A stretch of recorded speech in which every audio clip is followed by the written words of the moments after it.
Hey, good afternoon. It is the 9th of August, 2026. It is the Sunday show with Seth Andrews and Owen Morgan. Good to see you. It's been a while. I hadn't seen you since, I think, before the book. Is the book out or it's about to come out or something? Definitely, it is. Thank you for mentioning God's People on Amazon Audible. Good on you. Good on you. Yeah, Christian nationalism in the Third Reich. We've been talking about that a while back, and so I hadn't had a chance to cross paths with you. But yeah, I'm happy for you. You've been doing okay? Doing well. Yeah, had a baby and just living life. It's getting no sleep basically for the past 3 months. So what's that look good. like? Like it's your turn to feed the baby or your turn to change the baby every what? I'm a non-parent, so tell me what that looks like. Yeah, I take over from midnight to 4 a.m. and then my wife takes over from 4 a.m. until noon, and then I go from noon to 8, and then she's 8 to midnight. So yeah, nice. Yeah, it's nice. It's a lot harder than one would expect. I know that everybody says like it's hard to have a baby, but geez. I can imagine. All right. Well, I'm sure. I'm sure you're going to be a great dad. Phone lines are wide open. If you believe in God, if you believe in the supernatural, if you believe in ghosts, if you think we're wrong in our rejection of at least hardline fundy, supernaturally based religious claims, and we say we think that's crap, and you want to tell us that we are wrong, we would like to know what you think. We'd like to be engaged and challenged. And of course, the phone number is right there on the screen. Or I think, is there a call-in link in the description box for the web callers, Arden? I can't remember. Okay. All right. So dial us, call our digits, and engage us. And we'd like to have a conversation. Never know what you're going to get on shows like these. Oh, and you might have a reasonable, relatively deep dive into theology, or you might have somebody who dials in to say that the creator of the universe gave her 2 PhDs. This happened to us a few months back. It says, where'd you get your doctorates at? Well, the almighty creator of the universe gave me afforded me the PhDs. And, I'm like, how do you get that? Or is that an accredited university? Do you have a Pell Grant that helps get you there? Are you funded independently? What's your thesis paper look like? You just never know what you're going to get on this show. So, well, let's find out what we're going to get, shall we? Tell me about the work that you're doing on your channel right now. Are you doing mostly counter-apologetics? Are you focusing on a specific religion? Are you doing something else? Yeah, I've been focusing a lot on religion on my main channel. I used to talk more about politics on there, but I've definitely narrowed my scope to religion. My Fireside Chat channel has been focusing on, politics just as it always has, and all the crazy stuff happening, and Alex Jones saying, there need to be new Nuremberg trials for Trump. Believe it or not, he's turned on Trump completely now, apparently. And Tucker Carlson and I think Ann Coulter may have, and a few others, certainly Marjorie Taylor Greene. And one thing that I do wince a little bit at, as much as I enjoy watching the rattlesnakes turn on each other, is all of a sudden I've seen a few skeptics who are now sharing posts from Marjorie Taylor Greene and Tucker Carlson as if they buttress our position. And I just think they don't get to whitewash their past for all of the horrible, dehumanizing and destructive things they've said and done. Just because they happen, blind squirrel finds nut. Fine. They landed perhaps on one correct answer to a very easy question. Does not mean they are an ally in our fight nor should we be invoking them. I don't think. Absolutely agreed. Yeah. And at the end of the day, Marjorie Taylor Greene is still a neo-Nazi, still supports, the most vile things imaginable, still a white supremacist, all of that stuff. I don't even want her in our movement. You know what? If she's fighting for the right causes, in my mind, she can do that. And I'm glad she's doing it over there in the corner away from me. Maybe we will meet at some point, but that time is not now. I don't want anything to do with her or Alex Jones or any of these other scumbags. I I've come to think, find that they're vapid and hollow and empty, and they're doing their things for their own reasons, not for the right reasons, you know. I'm all about redemption. Like, if there is someone who has a genuine moment of epiphany, well, okay, that and $5 will get you a cup of coffee at Starbucks, right? What are you going to do about it? Where's the contrition? If someone comes forward and says, I was wrong and I caused massive harm and I was destructive, okay, fine. Where are you? Are you going to stand shoulder to shoulder with us to undo the damage that you have done? Are you going to prove to us through not just word, but action that you want to fix what you helped to break? I tend to be a little more, I give a little more grace on that score. It doesn't happen very often. I saw a Absolutely. comedian, what was his name? Steve Hofstetter was talking about those who were having Trump regret, the MAGAs who were like, oh no, it's like that guy. He was pro-Trump until his wife got picked up by ICE. And now he's like, I'll never vote for Trump again. I'm like, you didn't care until it happened to you personally. This just doesn't reek of true human sincerity. It just sounds transactional. Oh, shit, somebody came after something I cared about personally. Otherwise, I was totally disengaged.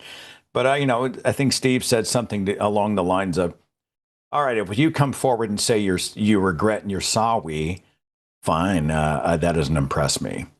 If you're going to stand elbow to elbow, shoulder to shoulder with me on the front lines in the war to defeat the this, democracy and decency being on fire, if you're going to go out there and help us put the fire out, now we might be talking about something. But I think it's just super cheap nobility for someone just to say, well, finally, after a decade, I'm kind of sorry for what I did. But there's no action that follows it. I don't know. Does that track with you, Owen? Absolutely. Yeah, 100%. I agree. People, especially public figures, pretty much everything they say is calculated. From like Tucker Carlson and Alex Jones, they're calculating what they're saying and when and why. And I'm not actually seeing them do anything to move forward. I mean, Tucker Carlson says he gave up on the Republican Party entirely, but really, I mean, is he going to go vote Democrat now? No, No. he's not. I need something more than that. I appreciate that he's fighting the man in his little corner, but I genuinely have not seen anything real from him. So I did a compilation. I'll get to the phones. I see the switchboards beginning to populate, and we'll get there in just a second. I did a compilation show and a short video just in the last year of some of the worst stuff that Tucker Carlson has said and done over the past 2 decades. And his track record is clear. He's disgusting. He's disgusting about people of other races. He's disgusting about gay people. He's disgusting, certainly about women. There's all these sort of shock jock talk radio clips of him just being gross, just absolutely slimy. And this is not a one-off. It's not, oh, he went through a dark time in his life. This is who he is, and it's who he continues to be. And on to your point about people and their transactional nature, I think if you go to YouTube and you type in the words Trump and then they all knew, there's a collage or a montage of various public figures, whether it's Ted Cruz or the late Lindsey Graham, other prominent Republican figures in 2016, early 2016, warning us that Donald Trump was a sociopath, a grifter, a liar, a predator.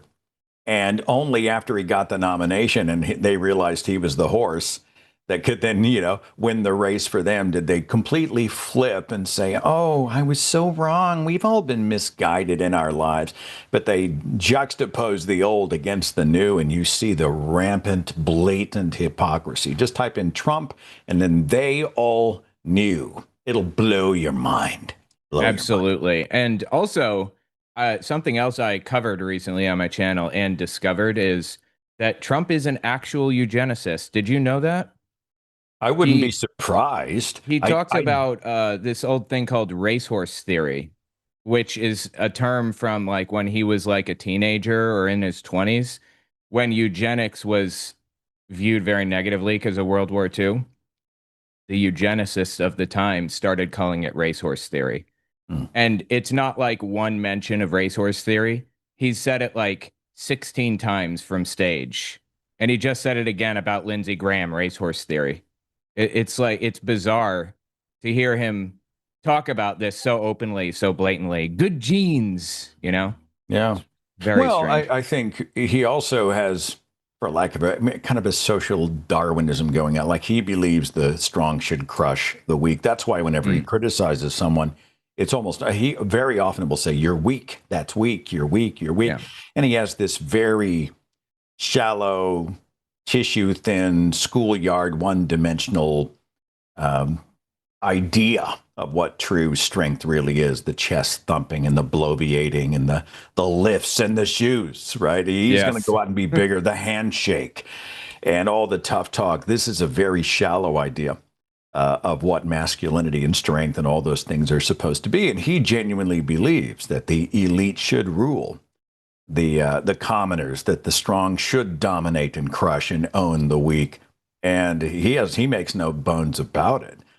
And I look at him and I'm like, as he's posting images, AI images of himself in full military dress.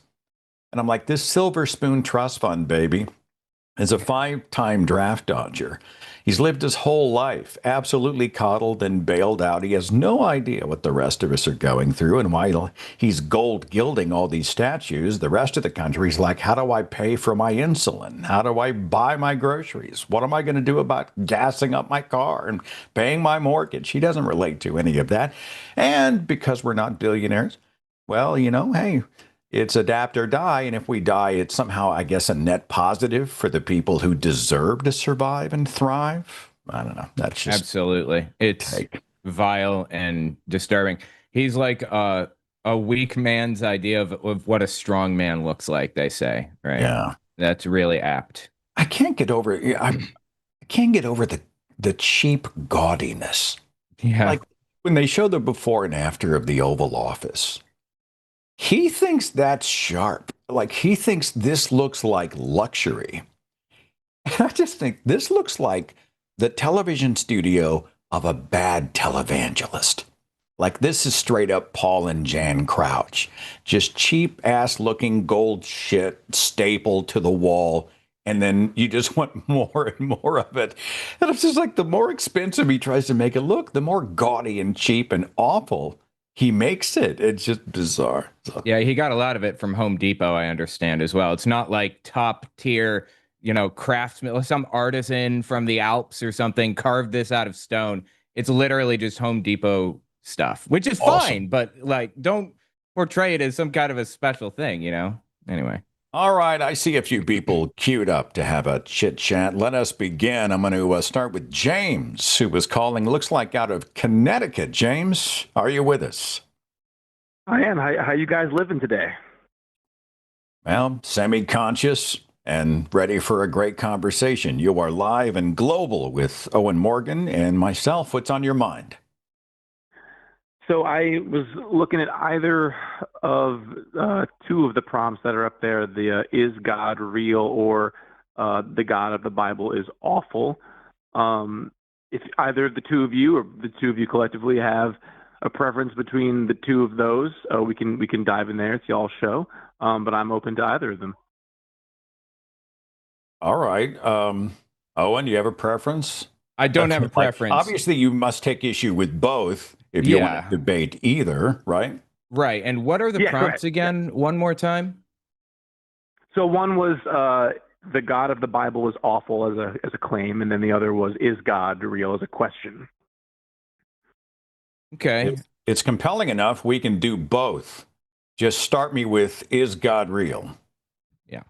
Okay.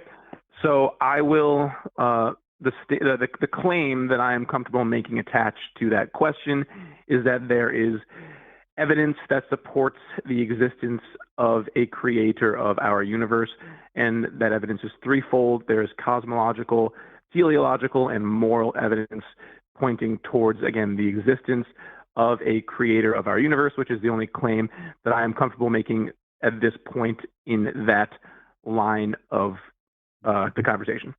And then we can go from there. And then you're not arguing that the Christian God is real. You're just arguing that it's possible that some God created us. Am I understanding correctly?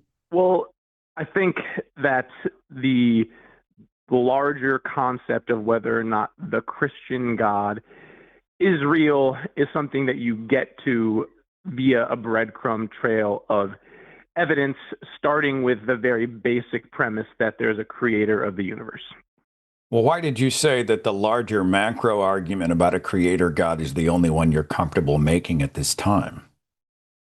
Because I don't want to jump the gun to like potentially I don't want to jump the gun to projecting ideas about the Christian God onto this conversation yet. And I think any things that I would say about the Christian God, any qualities that you may already have presupposed in your head or that come with just general knowledge of Christianity, any qualities of the Christian God, I don't think affect, again, the very basic premise that there is a creator of the universe. And then all right, so fine. That, you want to start us with a big picture thing, and then later on you can dial it down to a specific personal God with a proper name.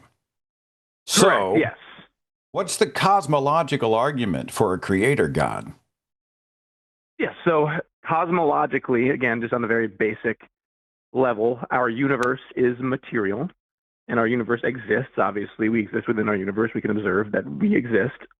So the way in which material things behave within our material universe, something material cannot be created by itself or by nothing, right? The definition of the word create is to bring into existence.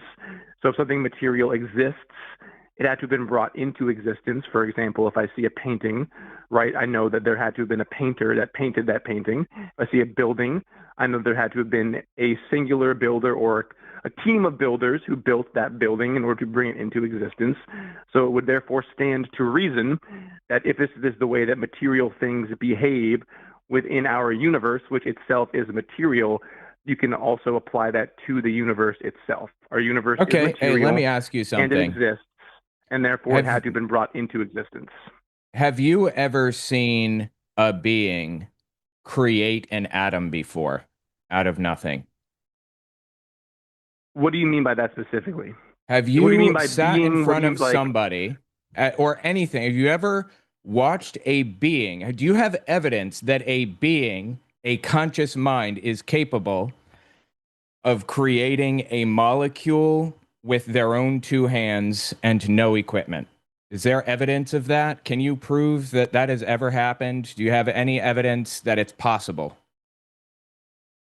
Well, again, that's not my claim, though. Again, that's why I was really. I've seen a painter paint a painting. I know where those come from. Can you prove to me that a being is capable of creating atoms, molecules, whatever other thing in the universe?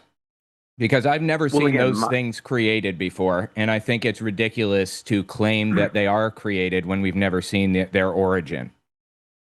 But again, are they material in nature? I don't know what that has to do with anything. We haven't seen. You know what? I don't know. Maybe they're not. I'm not even sure that they are. My initial claim. Again, that's why I really want to stick to the claims. That's why I made specific. I chose my words carefully and said I want to stick to the claims that I am making at this point in time right now. I'm poking a hole in your argument, and you don't want me to poke that hole, is what I'm reading. No, but what I'm saying is my claim is that if something is material in nature, it is scientifically impossible for something material to either be created by nothing or by itself. We know this. Science tells us. Okay. We do. I'm going to stop you. I take issue with your premise. We have a universe that began, but creation implies agency. And we simply don't know that there was agency. The definition of the word create, though, is to bring into existence. If something exists, the definition of a word that we use No. as a descriptive, but language is often clumsy when it comes to this stuff. We speak about the singularity, the beginning of space-time, etc. But a creation and creator also, if I may, also is a little bit backward, because it also implies that there was an end result at the beginning of the process. The painter is painting a landscape with a landscape in mind. Well, the universe begins, the singularity happens, but the singularity isn't conscious, nor does it have us in mind. We are certainly a result, but we weren't a planned result. And so in that way, I also take issue with your premise. Well, if you want to throw away the word creation and then just break it down further, again, we can say that my claim is that the universe had to have been brought into existence. It began. I don't know how it began. I guess we're playing semantics. No, I think language does matter. I mean, this is how we describe the world that we live in as best we can. But I don't know what happened at the moment of the singularity, and neither do you, and neither does Owen, and neither does anybody within the sound of our voice. So something happened is about all we got. Isn't that fair? Well, again, we're the three of us here. It sounds like the three of us on this call right now agree that the universe began. You know, the most widely accepted cosmological view is that 13.8 billion years ago, the universe had a beginning. We all can work from that premise, correct? Yeah, sure. I mean, I'll give you that. Okay. So again, if something material had a beginning. Yeah, no. Right? We're talking about the same stuff you mentioned before. I'm just simply saying you don't know how it began, and neither do I. And nothing about a beginning but that's not implies my claim is not about how it began. Us. Nothing about a beginning requires an agent. There could have been something before. There could have been any number of things that you and I can begin to comprehend, but in no way does that require a creator. Owen, am I missing anything? No, I completely agree. It doesn't require a creator, obviously, and you never observed materials from the cosmos being created out of nothing by a conscious mind, and neither have I. And then we end up in infinite regress. Who created the creator, who designed the designer, etc. Well, again, the definition of the word creator is something or someone. Oh my God, brother! Why are you playing semantics into existence? Why the word is irrelevant? Okay, we're talking about the beginning of the universe. Incredibly relevant. The universe exists. Yes, and that's all we know. The universe exists. Oh, will you please let me finish my sentence, my friend? Okay. Again, go ahead. The universe exists.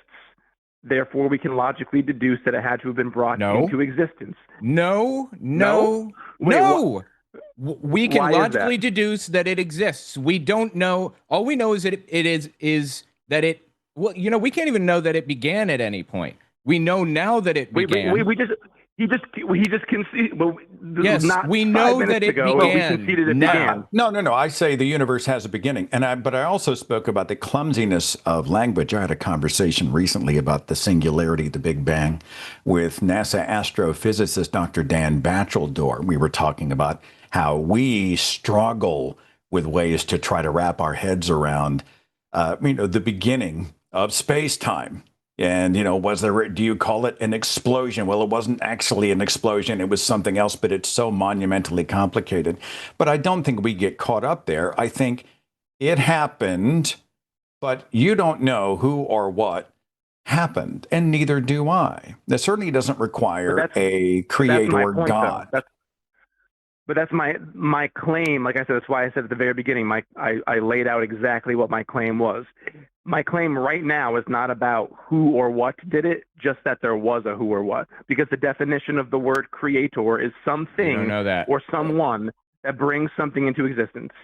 You don't Do know you that. feel like that words can have changing definitions? I mean, we see words change definitions. Words, what is it Matt likes to say? They don't have definitions as much as they have usages. You can say creator means, but I mean, doesn't mean there was a creator with agency with us in mind. And beyond Well, the again, that's why I poorly, wrote down my claim. beyond tremendously poorly designed, the inefficient, and generally awful things that are part of this supposed intended design, we have to ask the question: how do you even attach a specific God, the biblical God? Let's say there was a creator. Somehow you've made the connection to a specific religion of Christianity, the Well, Bible-based again, creator. I've not yet done that. Like I said, if No, we no, want I to know break you this down haven't yet done it on the semantically, call, but let's say I concede that there was a creator and I don't. But let's say I do. How do you make the leap to a specific deity with a proper name? what I think I'm not comfortable having that conversation unless we all concede that we get there. Like, right, again, I'm attacking this point by point. Like Until I before we agree have with that you conversation. about the No, no, creator, no. we're But not going to talk about your religion. the nature of the creator is irrelevant if we don't agree that there's a creator. If you don't agree there's a creator, then we can stop the conversation. Like it's why would I try to Why convince you would about we have to Christianity if you stop? don't even? I'm sorry, I don't mean to dominate here, no, Owen. You're good. Go But ahead. if I'm speaking hypothetically out of curiosity, why am I not allowed to say, fine, if I was to concede that there was a creator, how did you get to Christianity? That's not an unfair question. It's not an ambush. It's not a cheat. We're just having a conversation. Come on, defend your Well, faith. but like I How said, did you get from creator to Yahweh? but it's futile to explain the nature of the creator if I'm already talking to somebody who doesn't accept that there even is a creator. Like I How said, do you know we the have to first. nature of a creator? I'm not telling you that I do. Like, you're the one who's asking me about it. I have not yet made a claim about the nature of the creator. Again, I will repeat this again and again. My claim thus far is that Material the cannot universe be exists. created. Owen, did you have anything else that Yeah, you quick wanted question to for you offer there. up? Doesn't the Bible say you need to be ready to give an account for your beliefs? Is that right? I feel like it says if you aren't ready at any moment to give an account for your beliefs and why you believe the things that you do, then you are not one of Mhm. God's people. Something to that effect. Is that right? Well, also, I've noticed again, you're strawmanning me. I've not Wait, once did said it? I Did was a it say Christian, that? nor that I Does it say that or have not? I believe why it says again that. Are you Are aware you with going to give me an what a straw account of your beliefs? Did I tell you I was a Christian? Well, I I'm think you just said you would saying. link it to the Christian God. Did I get that wrong? If I did, forgive me. Again, this is why I very specifically at the beginning of this said what my claims are. I never once claimed yet that I was a Christian, or what Yet. I never once claimed. I never once claimed that the creator or the thing that brought the something or someone that brought the universe into existence has specific traits. Again, I will All restate right, my James. claim. James, I already heard your claim. You don't have to restate it a dozen times. So We then why get are we that. We talking about simply everything other don't than my agree claim? on your But why are we premise. talking about Let me everything ask you a other than my question now, claim? James. Are you a Christian? Okay, now, all right, yes, I am. Okay. This has saved us so much time and energy. So, you believe in the Christian creator God. I specifically do, yes, but again, that does not affect whether or not the universe Okay. has a All right. creator in general. Okay. How do you square? I'm just curious. This may be a little bit of a digression. How do you square six-day creation with Adam and Eve against the singularity almost 14 billion years ago? What do you mean exactly by that question? I mean, they're two completely contrasting stories about the beginnings of all things. How do you square that as a Christian? Do you just scratch out the first couple of chapters of the Bible, or do you read them differently? Well, I think this would delve us into a deeper theological discussion about the book of Genesis, the hermeneutical context of the book of Genesis, what the 6 days means exactly in relation to the universe beginning 13.8 billion years ago. What do they mean? This is all. Well, what do they mean? This is a. If it doesn't But this mean is all a 6 days, what But does it again, mean? I realize I noticed that this is a derailment from my initial claim, which is I've tried You were very beaten on hard that over claim, and over and brother. over. You were beaten on that claim, and oh no, a theological discussion on this show? I don't know about that. No, my friend, though, I was not. Again, my claim. Again, I will state it again and again. The universe exists. It was brought into existence by something or someone. That's my claim. You do not know. We do not agree on your premise, and so I'm saying, all right. Well, what interests me now is that if you hold to a creator, well, wait, why you is hold it that to we a do not specific agree on the deity with a premise? proper I don't name know linked to a that you specific provided me religion, compelling evidence which has to a foundational agree with the holy premise. book, how do you square 6-day creation with the singularity almost 14 billion years ago? And instead of a straight answer, I get a game of Twister. By the way, I could take you and billions of other Christians and ask them the same question, and I'm going to get a host of conflicting answers, which is strange for the God who is not the author of confusion. I don't think he would need you to explain it. I would think he would have already made it clear. Wouldn't that be fair, James? Well, again, how do you square the fact that we exist with the fact that it's scientifically impossible that something cannot bring itself into existence or nothing can bring it into existence? Like, again, I've not been provided with a compelling counter argument to my claim.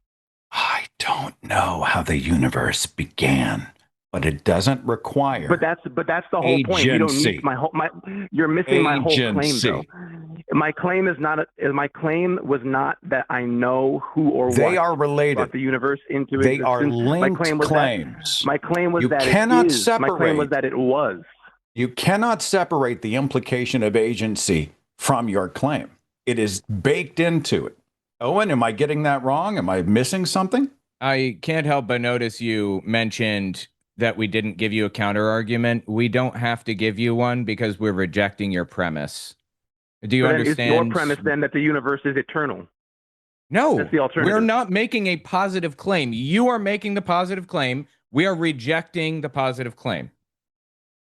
But then, if you're not making a positive claim, then that means that you could completely conceive of my claim being true, yes?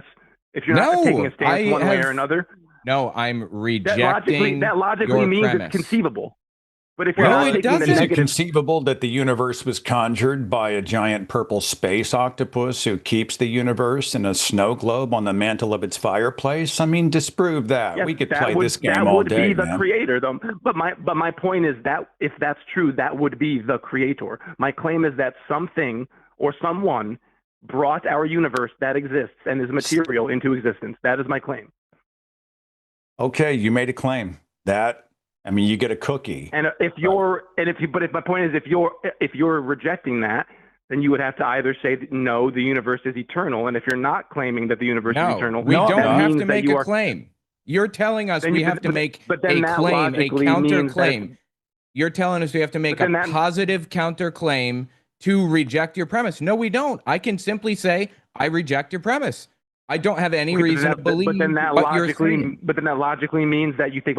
Right, hang on just a second. I'm going to have to mute you, James, for just a moment. It's bizarre when I ask what I consider to be a not unfair question. You're a Christian. Pause. Yes. Oh, yes, we finally understand. So it's the Christian creator God. How do you jive the creation story of the foundational text of Christianity with all this talk about a singularity? And instead of, here's how, 10 sentences, right? We get a dodge.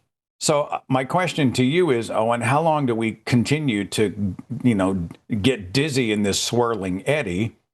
Do you think we're going to get anything more? Shall I bring him back and then we'll give him one more? If he does matter at the beginning, an agency and a creator, I think you and I just pull the plug. Is that fair? Yeah. Okay. James, welcome back to the show, James. It's good to have you. Hello. You are a Christian. Square the creation story in the Christian Holy Book against the singularity and almost 14 billion years. Okay, but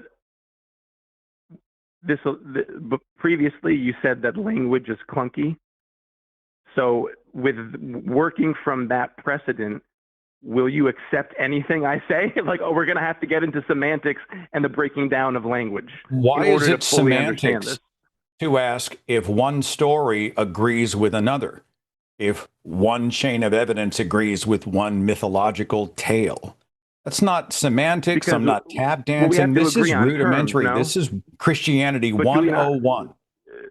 Do we not have to? But do we not have to agree on accepted defined terms within the I'm not framework of this asking us discussion? to agree. I want you to tell me what you think. Yes, but that requires me to use terms, though.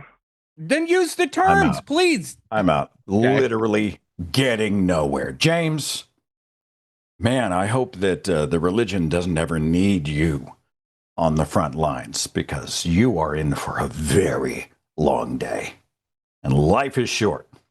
Felt like Something he was. happened, Owen. Yeah. It felt like he was doing everything he could to not get trapped in something. I wasn't trying to trap him in anything. I just wanted an answer to some simple questions. That's it. What I was hearing is, well, if we don't agree on my premise, we can't have any further discussions. Mm-hmm. And I think, well, why can't I find out more? Why can't you paint a larger picture? Why can't you freaking tell me what your position is? People talk about things they disagree on all the time, but they can make their case. And instead he's like, well, I'm like, okay, fine. Hypothetically, if there is a creator, then how did you get here? Well, unless we agree on the creator, I can't really over here because of hermeneutical and blah, blah, blah. And I'm sure there's exegetical sources and proper theological study and blah, blah, blah. And I'm like, oh, hey, I just asked you a question about what you think. And after a while, it does get frustrating. In the chat, how do we do? Do we dump him too early, or did we wait too long? I throw myself at your mercy. Want to take another one? Yeah, Owen? I'm down. Let's do it. Let's see here. Patrick is dialing in from, it looks like, Illinois. Welcome. You're on with Owen and Seth. Hey, Owen and Seth. How you guys doing? Doing well. Not bad. Let's talk. What's on your mind? Cool. Yeah, so the prompt at the bottom of the chat says, should we be Christians? Now, should is an ought claim, which goes back to normativity. There's epistemic and there's moral normativity. So do you guys believe that moral normativity has a personal or impersonal ground? I'm sorry, hang on.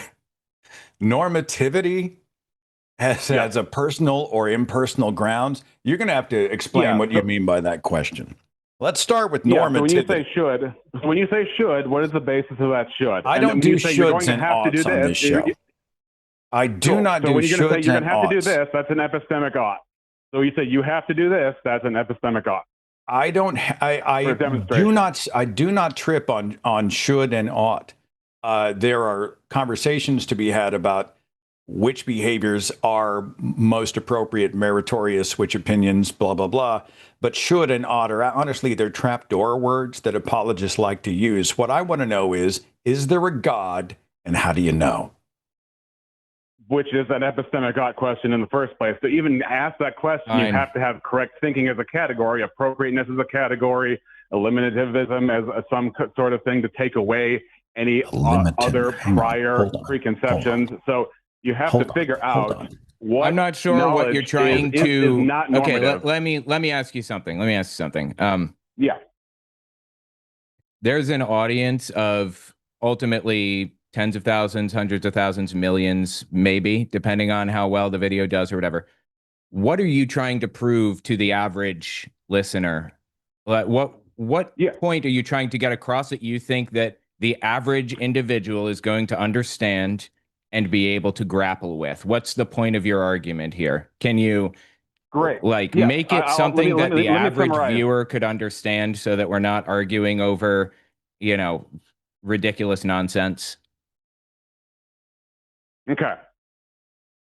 So we are in a reality with rules we did not sign up for our thoughts and our actions that we cannot escape and that we are bound to. And that includes both our thoughts and our actions. So when the prompt says should, and in my mouth, should is a tripwire, and in your show's mouth, should is not a tripwire, now we have a fundamental disagreement on the grounding of those rules. How's it a tripwire? I'm lost all of a sudden. That's a great question, Seth. Go ahead. No, I think I said should and ought are trapdoor questions, which are supposed to sort of derail us into theological conversations about why we would know that we should or ought. Right. And, you know, I looked up eliminative, how do you say it? Eliminativism. It's difficult from my mouth to get around that. The radical idea in the philosophy of mind stating that our everyday common sense understanding of the mind called folk psychology is false, and that the mental states like beliefs, desires, and subjective feelings do not actually exist. Did I get that right? Yeah. Do you hold to that position? No, but that's not irrelevant. The question is, does normativity, meaning the rules that we have already written for us that we did not sign up for and we cannot escape for our thoughts and our actions, do those have a personal or impersonal basis? I reject the dichotomy. Now, how does that get us to whether there's a God? Is he talking about the laws of physics? Okay. Like you and I cannot alter the laws of physics, and we didn't sign up for them. We don't choose them. So we must exist within natural laws, right? Gravity is going to work whether or not we want it to work or not. It just is what it is. Is that what you mean? Okay. Well, I want to address, what's the other guy's name, Seth? I forgot. I don't know. He's a smart ass is what he is. He just showed up by accident. So he did author a great book. His name is Owen Morgan. Okay, Owen, you say you reject the dichotomy. Is that because you have reasons that are normative to reject the dichotomy, or is it because you just reject it out of hand and you could have accepted it? I reject it because I'm not feeding into your argument. I would like to know why you believe what you believe in a way that a broader audience can understand. Can you frame it in a way that, you know, 100,000 or 1 million other people could understand and grapple with? Can you convince an audience? Yes. Well, I don't think anybody convinces. I think people make choices. But I think what happens is that every time we engage in a rational discussion, we are applying rules that we did not invent or sign up for every time we do that in order to deduce or use abductive or inductive. Right. Yes. So So I've said that already. So I don't know what's unclear. Well, hang on. Are you saying, is this a free will position? Is this a deterministic thing? Like I don't have a choice? No, it has to do with the rules of governing our thoughts, such as logical inference and what we are forced to decide. So, for example, if I leave a religion and I say it was because of good reasons, that means that the good reasons compelled me to leave one position and adopt another because it is conformed to rules that were outside of my control. However, the problem was those rules can be broken both morally and epistemically. You can commit fallacies. A fallacy presupposes a rule that has to be there in the first place, that I ought to adhere to, not the fallacy, but logic itself. So that means that it's not like physics where I can't escape it, but I do have an agency that can fall outside that normative, meaning that rule framework. I'm still not sure how that gets us to God is real. I'm sorry. How does that get us to God is real? Because we can't examine anything laws of logic, and I understand, you know, we live in a world where it's a shared environment, and we all make some basic assumptions about the world that we live in and everything else. How do we get to God is real exactly? Just bridge that gap for me. Because we can't examine any claims until we make sure that we know what the ought is or the should is as far as thinking itself. Why would you simply say disagree. I should not be a Christian? If I say you should not be a Christian because truth is binding upon your thoughts, that means that we ought to believe whatever is true, right? That means there is a binding on us that we have to do it, and if refusing to do it, I just let you look. I'm an average viewer watching this video right now, and you have not given me a reason to believe. That's fine. I'm still throwing out the fact that you have rejected the question of impersonal or personal basis. Why don't you take an impersonal basis of normativity? Why can't you just say there's an impersonal reason why these rules exist for our thoughts that we can still break and they still exist at the same time? Go ahead. No, I hear a conflation or blending of, like, we know the laws of physics are what they are. And we are forced to live in a natural world where we don't control gravity. We don't control the flow of UV rays, et cetera, from the sun. And we are forced to maneuver within the laws of physics in our universe. But I think us navigating choices, and this may speak to a free will argument, assessing information, testing, retesting, walking away from a religion because we realize it simply does not work, it doesn't hold water, it's immoral, illogical, it's unscientific, it's unhistoric, it's untenable, and we say, no, I don't buy that. Those are two totally different conversations. And I agree. The free will thing is totally different than all the other criteria of unreliable, doesn't work, illogical, immoral. All that stuff is great. Wait, those are all rules, aka normative claims. Those criteria are all normative claims. Wait, you interrupted, brother. You interrupted. So okay, I apologize. Go ahead. So why the Christian God? That would be a great question until we found out the exact spot of normativity. Because normativity, for example, did you and the previous caller, did you guys call each other before I? No, I just call it providence. But let me tell you why. Let me tell you why. A God belief. Okay, instead of panicking, let me tell you why exactly. The Christian God. Why?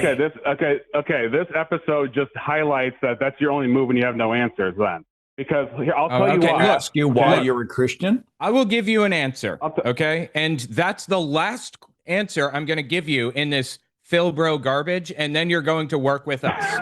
You gave me a dichotomy: personal versus impersonal ground, but that presupposes normativity needs a ground of that sort.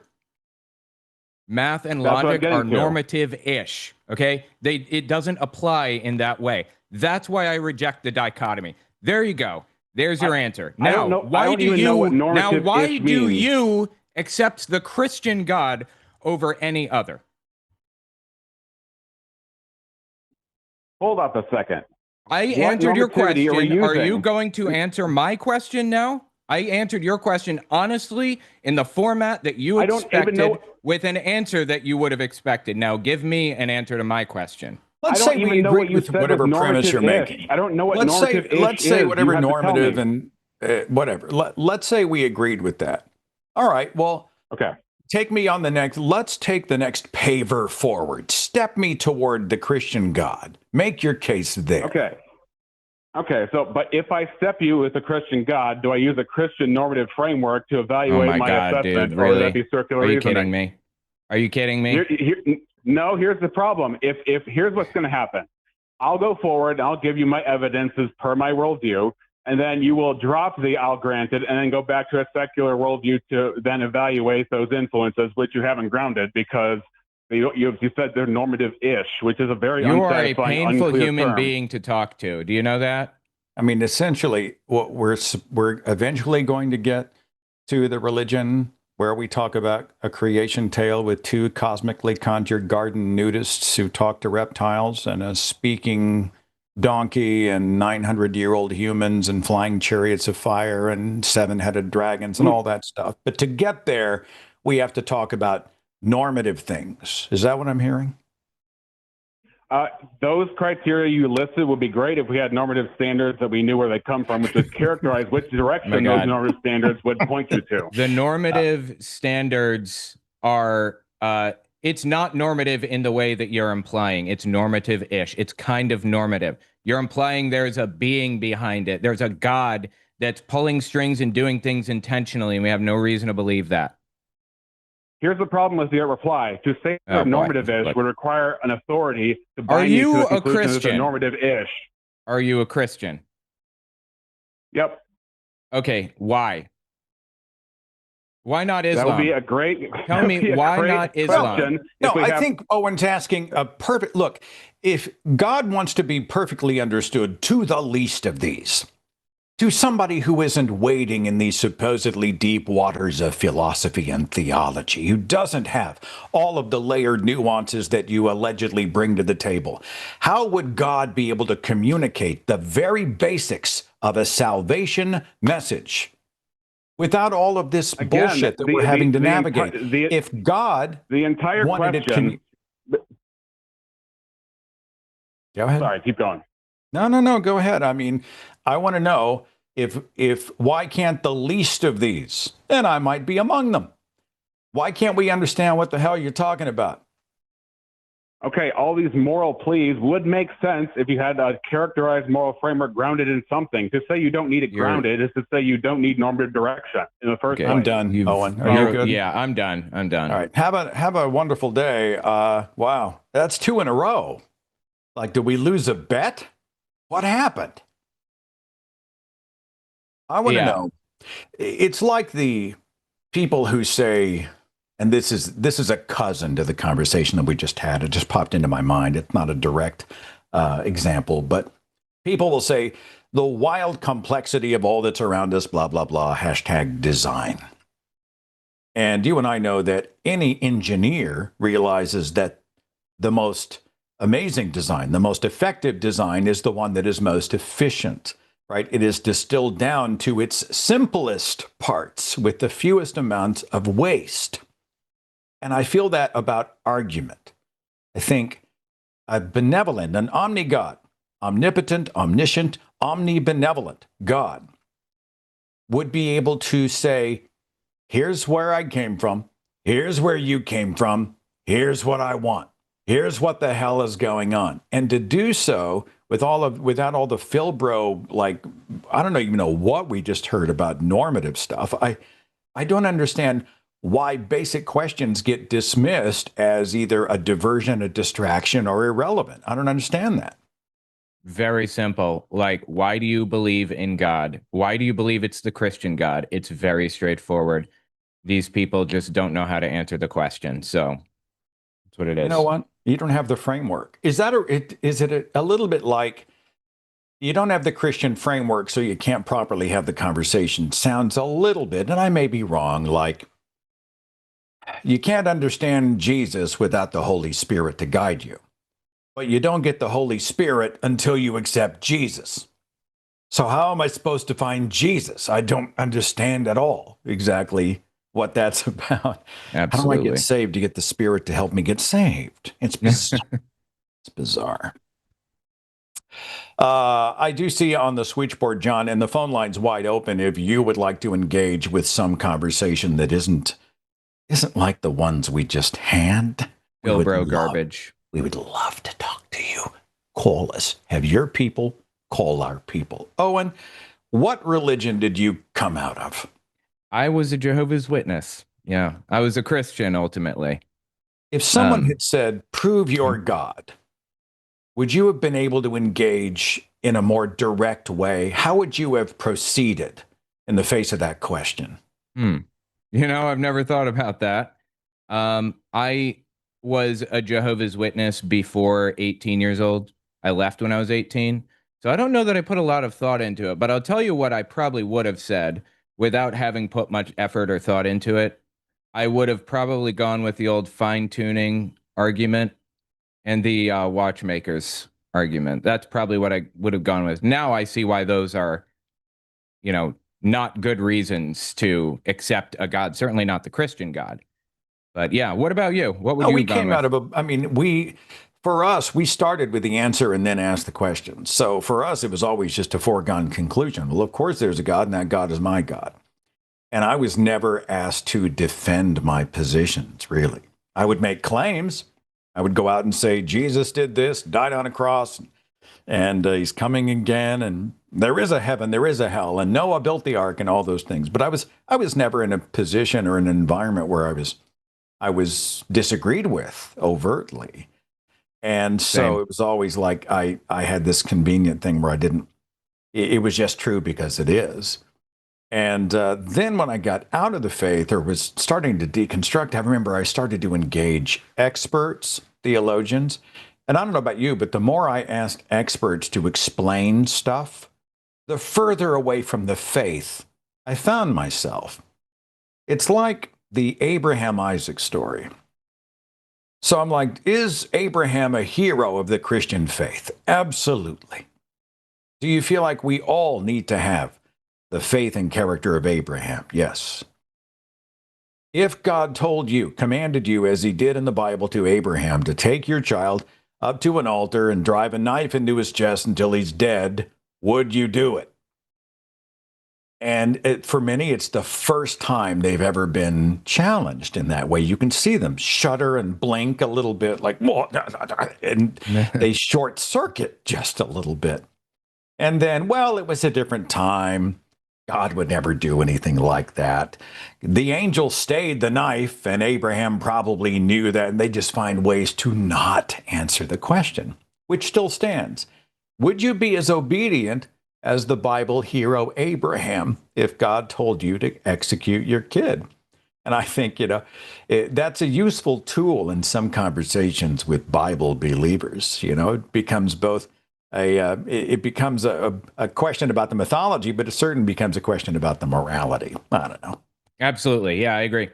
I didn't exit religion, though, because I recognized how scientifically incorrect they were. Fascinatingly, I think it was because Jehovah's Witnesses taught me to think that every other religion out there were just a bunch of scam artists.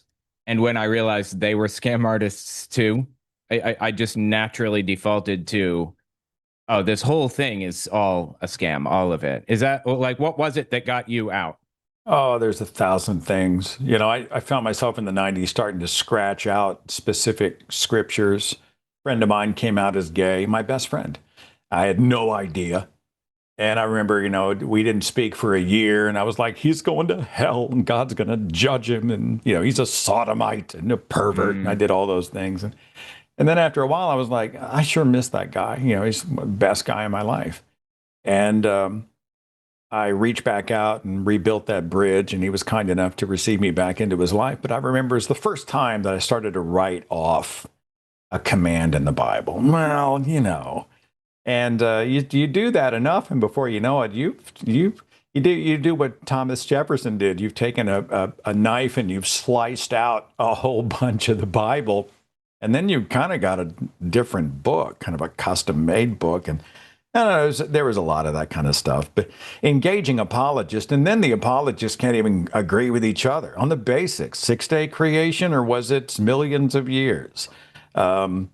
Was there a flood? Was it global? Was it regional? Was it was it 40 days of rain? Was it something else? Is there a heaven? Is there a hell? What's the end times? Will there be a rapture? You can ask them the basics about the faith, and these people who have PhDs in theology, they can't agree with each other. And it's weird for the God who was not the author of confusion. With heaven and hell in the balance, I would think you need to distill it down so it's palatable and understandable to the least of these.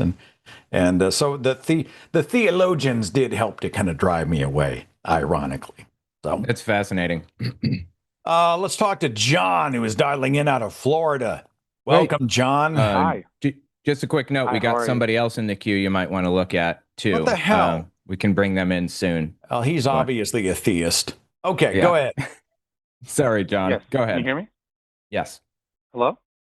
Yep. Yeah, you guys can hear me? Yep. Sorry, okay, good. He does this every time. Hello?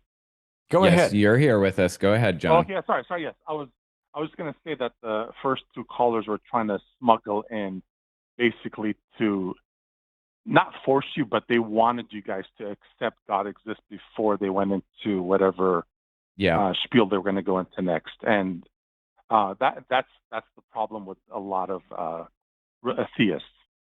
So they have to understand your positions, that you guys don't have sufficient evidence to know God exists. So therefore, why make the next step? So I was calling, I saw the thing on your screen, why believe in God? Well, atheists shouldn't believe in God. It's as simple as you guys say, theists should believe in God, but not atheists. But theists want us to be theists as well, right? Yes. Okay, we're on the same page. I'm not a theist. I'm not an atheist who knows, well, I shouldn't believe, therefore I don't. My atheism is the result. It's how I describe my non-belief. Right. Like if you're not a theist because I should believe in God, you believe in God. And then you say, oh, well, that's theism, right? A personal God. Correct. All right. Go on. Yeah, we agree. But atheists should not be following God if they don't even know he exists. And God would understand that. He would, like the whole description of hell also is completely messed up, which that requires its own explanation as well. So I explain it. No. You can't toss that out, because I grew up in a church where a theologian pastor preached hellfire. Depart from me, you who are cursed, into a lake of everlasting fire. Help me understand hell. Yeah, that's not true. That's not true. Explain to me why the verse itself is incorrectly describing hell. Because that makes God illogical, irrational, a monster, and that's not true. If you're going to preach a God of love, then that type of hell is not understood correctly. So why would the God of love leave those verses in his holy book, the instruction book for an entire globe of human beings, his children? Why not erase those lines? He doesn't dictate the Bible with his own hands. It's not like he wrote the Bible himself. He's God. He can do whatever he wants. If it's wrong and he knows people are going to get it wrong, why wouldn't God shore up his instruction manual so there's no confusion? It says that it's inspired and preserved through all time, right? So it's not wrong. What is on the page is literally correct, right? According to the Bible? No. The Bible is just a book with words in it, and we don't know. A believer can say that those words were from God, and they are, but not dictated by him. So you agree that those words came from human beings? Well, we agree on that, but I want to know if it's still the Bible, the foundational text for Christianity. Why would God not clear the record? Well, at the time, back then, the understood message of hell with the burning and all that stuff would have to be clarified, even back then, not only today. So hang on just a second, John. Why would God allow the wrong message to be part of his Bible? It's not the wrong message. It's just misunderstood. It's depart from me, you who are cursed, into a lake of everlasting fire, prepared for the devil and his angels. That's pretty specific. So if there's a better way to phrase it that's less confusing, God can fix that. And if it's wrong, he can delete it. He can clear it up with an apology. Why not? Well, when he says depart from me and all that stuff, like he made also the human brain, like for us to think about these things. So I don't think God said depart from me mean out of like no love, just go away from me and then you're going to burn in hell forever. Because that contradicts love. So that's why we have to use our brain. What is fire supposed to mean? A day at the spa? Am I going to the lake? I don't understand. Lake of fire prepared for the devil and his angels. What the? Tell me what the definition would be if not that. The fire of love, like meaning that the passion and the fire of love, not the like, all-purifying flames of benevolence. Yeah. Owen, I heard you jump in. Go ahead, brother. No. I think that I could be wrong. I believe the concept of hell was added a little bit down the line, like in 150 or 200 CE. But it has been Christian doctrine for literal millennia. Are you saying that you disagree with the doctrine of hell, or? No, hell exists. You do believe in hell. Torture and yes, but it's not torture. The whole description of hell isn't described correctly. It's basically right now what we have on earth. This is partial hell. And the whole Christianity is supposed to be the gospel means good news. So what good news are the first two callers giving you guys? Where's the good news? Am I hearing am I hearing front. that if it's good in the Bible, that means it's legit, but if it's bad, it couldn't be from God because God would only be good? Yes, correct. Because love exists, and if love exists, if there's a God, then He had to make that love. So you can't just take the Bible and say all of a sudden we read one verse and, oh, God's a monster here, God is love here, then this God doesn't exist, or they're making it up all in their head, which is further evidence that atheists don't have to follow God. If this is what's presented, why do you guys have to believe in the Bible? So when you say atheists don't have to follow God, what you mean is God will not punish us for not following him. Is that right? Correct. Interesting. Okay. Luke 12:5, but I will warn you whom to fear. Fear him who, after he is killed, has authority to cast into hell. Well, there's lots of verses in the Bible that are horrible. You can go to genocide. You can go to like. Here's a question. I have a question. Yeah. Why didn't God kill Satan, the devil? Why did God create the devil in the first place? Yeah, we can have those conversations. My question to you is, doesn't this sound really convenient? So if you find happy, clappy love verses in the Bible, well, that's proof God is love. And if you find him wiping out 500,000 people in a city in an Old Testament genocide, or commanding human sacrifice or something like that, well, that's not God, and God still gets to be love. You hear how that sounds, right? Yeah, and that can't be that. If that's the case you're presented with, then that's not God. So that's not what I'm here to present. How do you know that? If that's true, then how do you know that? How do you know that the God of love and light and blessed are the meek and turn the other cheek and all of those things is not the same God that told people how to own and beat their slaves? How do you know that if they're in the same holy book? Because of observations logically in our world today. You don't see a mother with, I mean, there's exceptions always, but generally speaking, most mothers that have unconditional love for their children, they're not torturing one, like a 2-year-old, and loving another. Generally speaking, that's kind of universally accepted that love exists. Am I talking about mothers on earth in the 21st century? Did I say anything about that? Did I say anything about human beings? No, I don't think so. I don't remember saying anything about 21st century mothers and their children. Let me double check that. Anybody have a Post-it note with that on it? No, I'm talking about the books of the Bible, which describe the Christian God doing and saying specific things. If you're going to hold on to the good, yes, God is love, how do you then reject the bad? They would have to be explained. Yes, it would have to be explained. Please explain it. Yes. Well, the two options are atheism. God doesn't exist because you can't be a monster and loving at the same time. And the other option is... No. Hang on. I got to stop you there because that's a faulty premise. You could be a malevolent God. You could be the God of mischief. You could be a God of any number of qualities. God doesn't require a loving attitude or benevolence. You could be a shitty God, a horrible, sadistic God. That made love?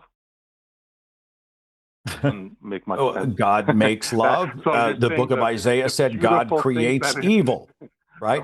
God, according to the Bible, God creates evil. So if God made love over here, but he created hate and evil over here, so what? Yeah, but still God. That doesn't make sense. That doesn't make sense. Doesn't. Like, why would I follow a God like that? Yeah, I agree. Why would you follow a God like that? I think you've made a religion in your own image, Owen. I'm hearing that he's grabbed a few. You guys, I don't. You plucked a few pieces off of the Bible tree, but we have to talk about all the other fruits that are still hanging there, don't we, Owen? Yeah. Wow. It feels like you came to the right conclusion by accident there for a second. The thing is, the Bible has hateful stuff in it, right? Obviously. And it has loving stuff in it. New Testament and Old Testament. There's a guy named Marcion back in the, I think, 200s maybe. who proposed the possibility that they were actually two different gods, because the Old Testament God was so vengeful and hateful, and the New Testament one was so loving. So how do you square that? The Old Testament God is God introducing himself to humanity little by little. So, but that's hateful, right? Yeah, but it's hateful because humans are hateful. So remember, God is. I don't understand people from being. I know. I'm trying to explain it. He's trying to fix people from being hateful to be more loving collectively as well as individually. So all the nasty stuff you see in the Old Testament is because humans were nasty collectively overall. Okay, well, let me lay this out for you. When I meet somebody who I'm trying to be nicer, or who I want to be nicer to others, I'm not an asshole to that person. I model good behavior. I show them what it's like to be a good person.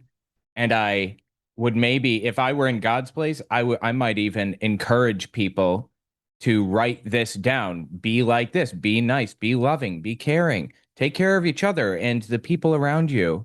Don't be hateful, don't genocide anybody. God ordered genocide done. You think he was trying to teach him to be nice when he ordered genocide? He did not order genocide. I didn't order genocide? Beings. No. Yeah, when he commanded this is why the Bible when he commanded Moses, the army, the Midianites to be slaughtered and the virgins kidnapped, that's a command of Yahweh. Who wrote those words? Who wrote those words? Well, so you're saying the bad stuff is humans and the good stuff is not?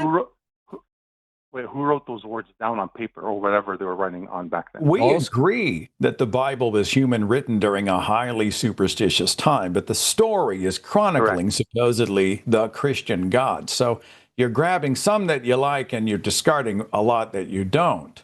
And all scripture is inspired of God, so on and so forth. What's that verse? I just had the verse pulled up. 2 Timothy 3:16. All scripture is God-breathed or inspired of God, as my version said it when I was little, and useful for teaching. All scripture is inspired of God. Also, do you know that there was research done not too long ago that found that people that live in Lebanon have 90% Canaanite DNA, and the Jews have a mandate from the Bible to genocide Canaanites, and that has led to Israel attacking Lebanon. Did you know that? So God's direct commands from the Bible are leading to genocide literally today. Right, but how do you know those are God's direct commands? I don't believe that they're God's words. I don't believe any of it is God's words. Right. I agree with you. Those Why do you? God's words. Why do you believe any of it is? Because that's first of all, we agree that those aren't God's words, and any things you see written down in any book, not only the Bible, it has to be interpreted correctly, because you can't just say these words are directly from God when there's no sufficient evidence. We're not saying they're directly from God. We're saying that the religion and the major denominations that represent that religion are saying that these are words dictated to human beings directly from God. So we wipe the Bible off the table. We just wipe the Bible off the table. Who needs it? We don't need it. It's confusing. A lot of it doesn't seem relevant. A lot of it's hugely problematic. We're just going to get rid of it. Would that be fair? No, because it's a kind of like a history book. It's not only. But it's not. It's not history. So. Well, I mean, yeah, but that's history is historical evidence isn't always like sufficient evidence anyway. So, but it's meant to be a historical book. It's like describing the history of God's relationship with human beings back when they were nasty to a little bit better today. Not much better, by the way. All right. Well, so God's relationship with the Israelites when they disobeyed him, and then he smited them, and he had them executed by swords, and he dropped plagues on them and all this other stuff. That's a relationship with his children. So we can hang on to that because it's in the Bible.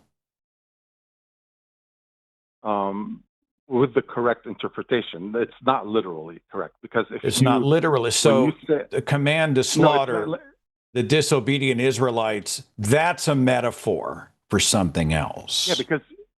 Yeah, because a human being wrote that down. We agree on that already. God didn't write those words down in the book. Well, a human being wrote down the love verses that you're supposed to hang on to because they're useful, right? I don't understand how you can use one set of rules for one and a different set of rules for the other. Because the Bible is not sufficient enough evidence for a Christian God. Like that's why I was agreeing with the first two callers.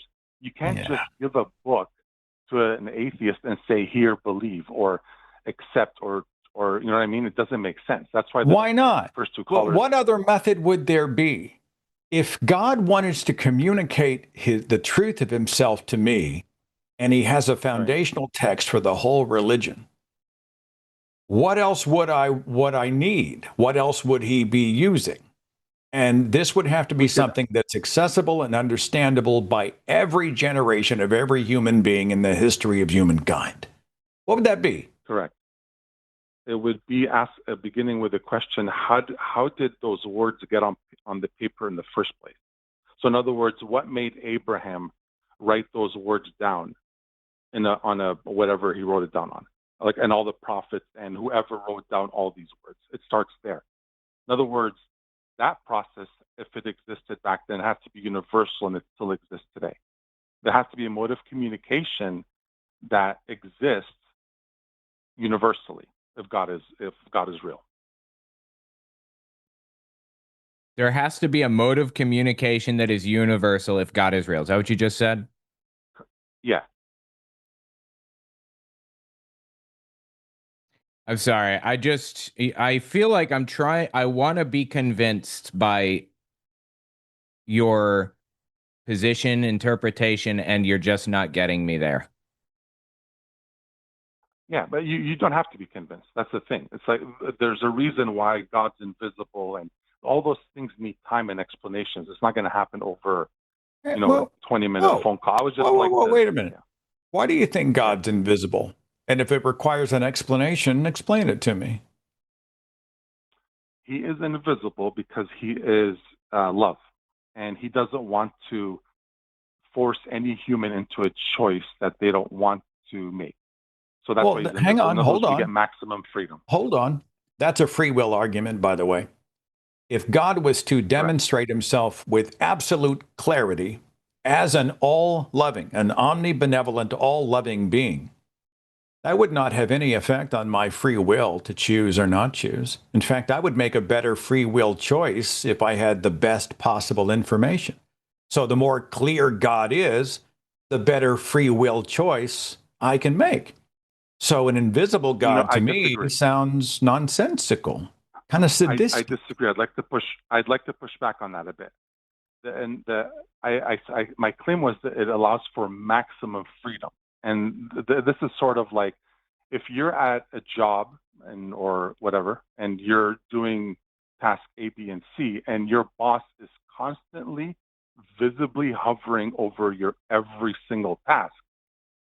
Even if you know he's loving, you don't feel as free as you would by him being invisible. So the reason God's invisible, I don't understand your position. If I am diffusing a nuclear bomb, and we'll call the bomb hell or damnation or I don't know, separation from God. And I have to cut the green wire to survive and make the right choice, or the red wire is going to kill me or blow me up or cause a bad result. The more clearly I can see which wire is green and which wire is red, the better free will choice I can make for the benefit of everyone. Clarity is a good thing, but it has nothing to do with my free will. I still have the will to cut one or the other. And I need the best information to make the best decision. Explain the morality of invisibility. Hiding information from us, effectively. They kind of, but this is where we disagree a bit, I think, because, like I said, if God is visible, it is, he left us a lot of clues that he's there, but he's invisible, so we could make those choices freely. Kind of like, again, the bus analogy I just gave you. I could make the choice freely if God were real. If I knew unequivocally beyond a shadow of a doubt, he spoke into my head and said, Owen, I am real. You need to, or just leave it at that. Owen, I am real. If he said that, it wouldn't affect my free will to choose to follow him or not, right? We agree, but notice the distinction. He's still invisible in that sense. So God's always invisible. That's how we get maximum freedom. So I agree with you that he could tell you in your ear or a soft voice or some supernatural way that to lead you to know he exists. But a natural he way needs to stay invisible. A natural kind way. of natural. There's a lot of natural and then why God is supposed to interact with the natural world all throughout Scripture. People talk about him interacting with the natural world in terms of miracles or divine influence, the Holy Spirit affecting our decisions in our minds and heart. This required invisibility and detachment because he has to give us maximal free will. I disagree with your premise entirely. Anything else, John, before I move on? No, just on that last statement that you said, that even with those miracles that Jesus did, there were a group of people that saw the miracles and a group of people, there was a group of people that saw the miracles that also believed and didn't believe. So that's why the miracles are always borderline natural, supernatural, because he wants to gently, that's why he's invisible, to gently allow us to fall in love with him. That's the way he designed it. That's why I'm a parent of a child. I'm the parent of a child. Direct offspring. My child, my beloved child. And the best way for me to demonstrate the love I have for that child is to hide around the corner and speak and let the child hear the echo of my voice. And maybe I leave little signs and hints all around the house and in the yard as the child fumbles in the dark looking for me. That's what a loving parent would do, right? No. The power difference between a parent and a child, between two human beings, is much less than God and humans. In other words, there's a huge intimidating factor between an almighty universe creating God and us humans. I'm not intimidated. A mother. Come talk to me, God. I'm not intimidated. I want to know. Yeah, but please reveal yourself to me. No, you're not intimidated. My point is, you're not intimidated because he's invisible.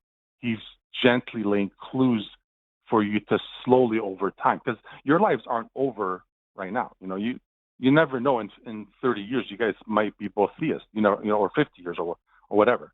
So that's why time is there.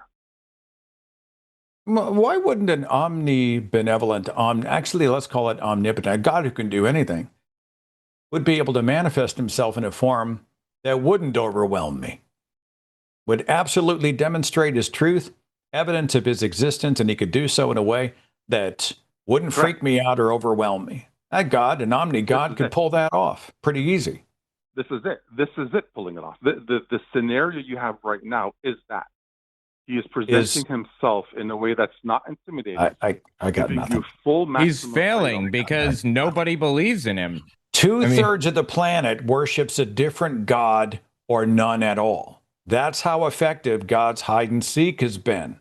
Knowing that, don't you feel like God could come up with a better method for revelation? No, because then the maximum freedom would be removed. John, thanks for the call.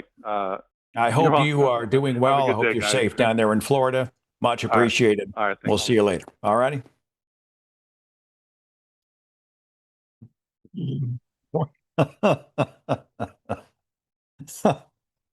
The more disengaged he is, the more we know he cares about us, Owen. I don't believe that these people really believe this in their heart. They don't apply this same logic to anything else in their lives. I mean, they probably do believe it, but if they used basic, straightforward logic that they use anywhere else, they would never buy this stuff. It's fascinating to watch people do mental gymnastics on situations that, when framed in a different light, don't add up that way in their minds at all. We would love to talk to you about God, spirits, the supernatural, ghosts, posthumous existence, aliens, whatever. And you're welcome to dial in. The phone number's on the screen, and the web call-in link is in the description box of the broadcast. I talk a little bit about, you mentioned the double standard and how people use one set of rules for their specific deity, but they don't apply them elsewhere. And a faith is a great example of that. I used to watch, I don't have a lot of time these days to watch, but I used to watch a lot of the street epistemology videos with Anthony Magdabosco and those guys. And they would go out into public places and they would just engage people on camera. Hey, can I talk to you for 5 minutes and 10 minutes and ask you about it? And a lot of them were people of faith. And they would in good faith say, well, you know, explain, how do you know? How do you get there? Where did you come from? And a lot of people say, well, I believe it on faith. It usually flies back into faith. And I think the questions are often, well, is faith a good way for us to determine whether or not something is true? And they say, yes, you know, I have faith. Even faith as a mustard seed can move the mountain, kind of thing. And I'm like, well, you know, when you send your kid off to college, you don't just take it on faith that it's a good school. You travel there, you tour the campus, you speak to the faculty, you read reviews online, you look at the numbers to see if it can be afforded, the reputation of the university, right? When you buy a car, you don't take it on faith it's going to be fine and just plunk over your money. No, you research the vehicle, you go out on a number of test drives against a bunch of other vehicles, and there's a whole process. If somebody shows up or calls you and says, hey, Google needs to update your listing, all I need your credit card. You don't take it on faith that the Google call is legit. It's your skepticism about it that may protect you from getting scammed. And so, we reject faith in almost every other aspect of our life. But this idea that it's a plus when it comes to the faith is just crazy. I don't know. I'll let you respond to that while I reattach my headset here. Yeah, no problem.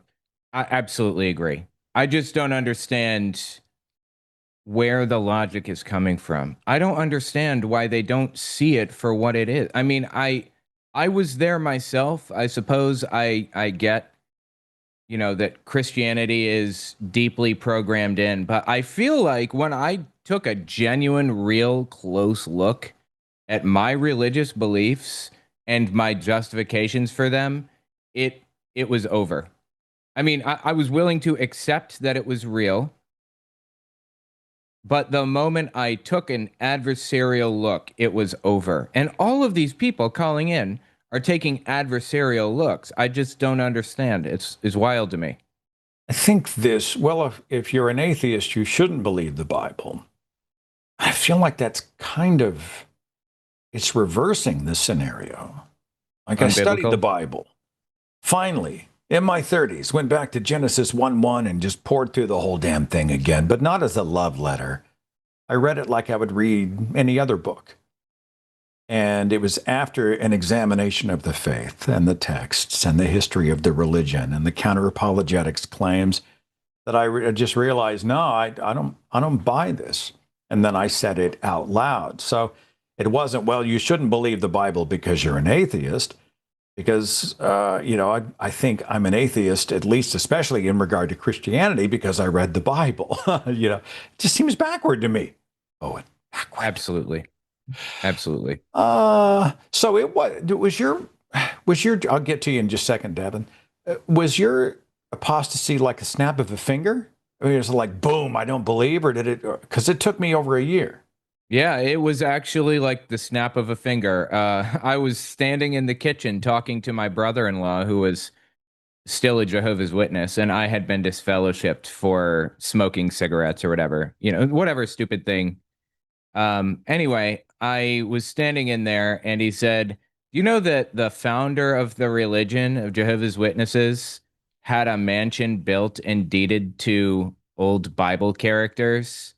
Like Jacob and Isaac and Abraham, and he stayed in it just to keep it warm for them till they returned. And I was like, wow, that's the thing that kind of made me realize, oh, they're all full of it. They're all crooked and taking advantage of everything, right? Yeah. The televangelist would be a great argument against Christianity. Why would God sit back and watch Creflo Dollar ask his audience for $50 million for a brand new Gulfstream jet when there's so much starvation and cancer and suffering and homelessness in the world, you know? Absolutely. Joel Osteen, what's his net worth? It's at least 50 million, a $10 million mansion. The guy's just a rock star down there at Lakewood. And I just think in a world with this much inequity and inequality and suffering, he's living in a $10 million mansion, and God doesn't come down and throw out the money changers. I mean, I think that's one of 1,000 different positions that that might help to nullify the quote unquote goodness of Christianity. I don't know. Anything else before I move on to our next call? No, I think that's it. Yeah, completely agree. Jehovah's Witnesses, were you allowed to drink coffee, or is that Mormons? That's Mormons, yeah. Okay, we could drink coffee. We can even drink alcohol, but in moderation. You can't get drunk, you see. I mean, a religion without coffee for me would be just a non-starter. Like you would know that's a false faith. No, absolutely. Coffee. No, this is not a religion of God. Just a quick note. Do you know why that rule exists in Mormonism? Some of the audience may not. I do not. Because if I remember correctly, Mormons in the audience can correct me if I'm wrong. I believe it was because of a conflict between Joseph Smith and his wife, and they were spitting tobacco on the floor, and she was getting annoyed by it. So she basically had tobacco banned, and it was some kind of a revenge thing with like the no hot drinks or whatever. I don't remember. Someone in the comments finished that for me. It's wild. When the American Atheist National Convention was held in Salt Lake City, which is a beautiful city, but we're surrounded by Mormon temples. I'm not doing a show on Mormonism. It just popped into my head. And I remember we were just walking around looking at the architecture going, holy shit, somebody's got some bank. Somebody's got some financial resources tied up. And I guess you can go tour some of those temples and whatnot. But, a lot of people don't realize that the Mormon church actually is heavily invested in businesses.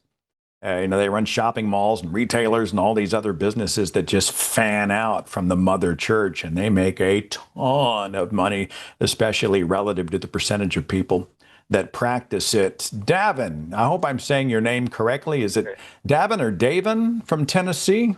No, you got it. You got it right the first time, Davin. Welcome. You're on with Owen and Seth. What's on your mind? Awesome. I'm glad to be here. So, well, I just first wanted to kind of state my intentions or just where I'm calling from. So I've been a baptized Christian for 6 years now, and I have, just bear with me here. What I'm trying to say no sweat. is take your time. Okay, cool. I've been listening to a lot of debates and just questioning. Like, I loved hearing you guys talk about your kind of stage of deconstructing or just thinking more critically about all this. That's kind of where I'm at this point. So I'm really just trying to have a thoughtful discussion. I believe I know the scripture well. I feel like I'm well informed, with this book, and I'm just trying to think more deeply about it. So I just wanted to say that off the rip because Okay. All right. What I heard is you're a Christian, but you are taking potentially a fresh look at the faith with a critical eye. Is that what I'm hearing? Yes, because when I hear these debates, I experience a lot of cognitive dissonance, and I've been thinking deeply about all this stuff. So I just want to kind of meet you where I'm at and share either like my faith, my reasonings, and just that's all I'm saying. Like, I'm not trying to prove a point. I want to share the faith I have, but I'm also questioning this faith to some extent. Well, lay it out for us. Where are you now? Paint the picture in general terms. Well, So the reason I'm a Christian, and I find it hard to believe I can be convinced otherwise, is because I do believe it's the best story, the best reasoning for life, or even this call for everything. Is Seth was talking about like, I about like, I do believe it should be, if God wants the truth to be known, and the truth should be simple enough that, the least of us can understand it. And I believe that's what Jesus teaches. He says, I thank you for, he's preaching and he thanks God for hiding these things from the wise and prudent. And this verse I think is very tantalizing. He says well, he says that he traps the wise in their own craftiness. I think that's a very powerful verse. And then also, so hang on. Yeah. When the Bible says God uses the foolish things to shame the wise, what he's saying is he's purposefully taking people who are attempting to, through intellect, figure out what the hell's going on. And he is acting in a counterintuitive or even an unintelligent looking way to confound them on purpose. And I want to know, if you were trying to sell the truth out there, you had a position or there was a reality that you felt like people needed to know, would you purposefully be confounding and confusing? Well, feels like that goes against him leaving little clues, right? Like the last caller said, God leaves clues for us. It seems like that's the opposite of that.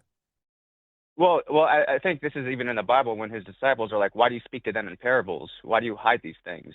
And I think the reason is because it's all a matter of the heart. I think some people, I truly do believe there's people that really do want to know the truth. Because again, I think to answer your question, I think the reason it seems like he's leaving clues or being purposefully mysterious or whatever is because then we wouldn't be having these because he also says if you knock, it will be answered. If you seek, you'll find. So I think he purposefully is a little mysterious, is because not everyone deserves. Not well. Let me not go there. Like I think. Hold on, hang on. Okay. So yeah. There's a lot of stuttering and stopping and starting with different points, and I really want to draw us back and sort of let's distill this down. Okay. You are talking to two people who, with all of their heart, sought God. Right? We said the salvation prayer. Mm-hmm. We followed the Roman road, or whatever the Jehovah's Witnesses do. I mean, mine was the Roman road. If you confess with your mouth that Jesus is Lord and believe in your heart God raised him from the dead, you will be saved. And even today, whatever's true, we want to know that. So when you talk about there are people out there who genuinely do want to know the truth, I think I might put all three of us in this category, right? Everybody Owen and I certainly qualify. We want to know what's true. Yes. Mm-hmm. So is that fair? Well, maybe I'm not understanding your question. I do believe we're all, truth seeking here to some extent, but I don't know what our hearts are, because I feel, and again, this is why I think it would be hard for me to not be a Christian, because I take all my questions with the understanding that his ways are higher, and that I need to change. I need to renew my mind, change the way I understand him, and I think, well, I'll just stop there. Hang on. Owen, I promise you're next. Oh, you're good. You're good. All right. So if it makes sense, we say, that makes a hell of a lot of sense. If it makes no sense or little sense, scientifically, historically, morally, then we say, well, I'm not supposed to understand.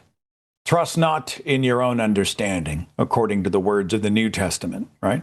So if it makes sense, it's true. And if it doesn't make sense, it's true. Is that what I'm hearing? No, I get your question there. I think, well, yes. I mean, I guess simply yes.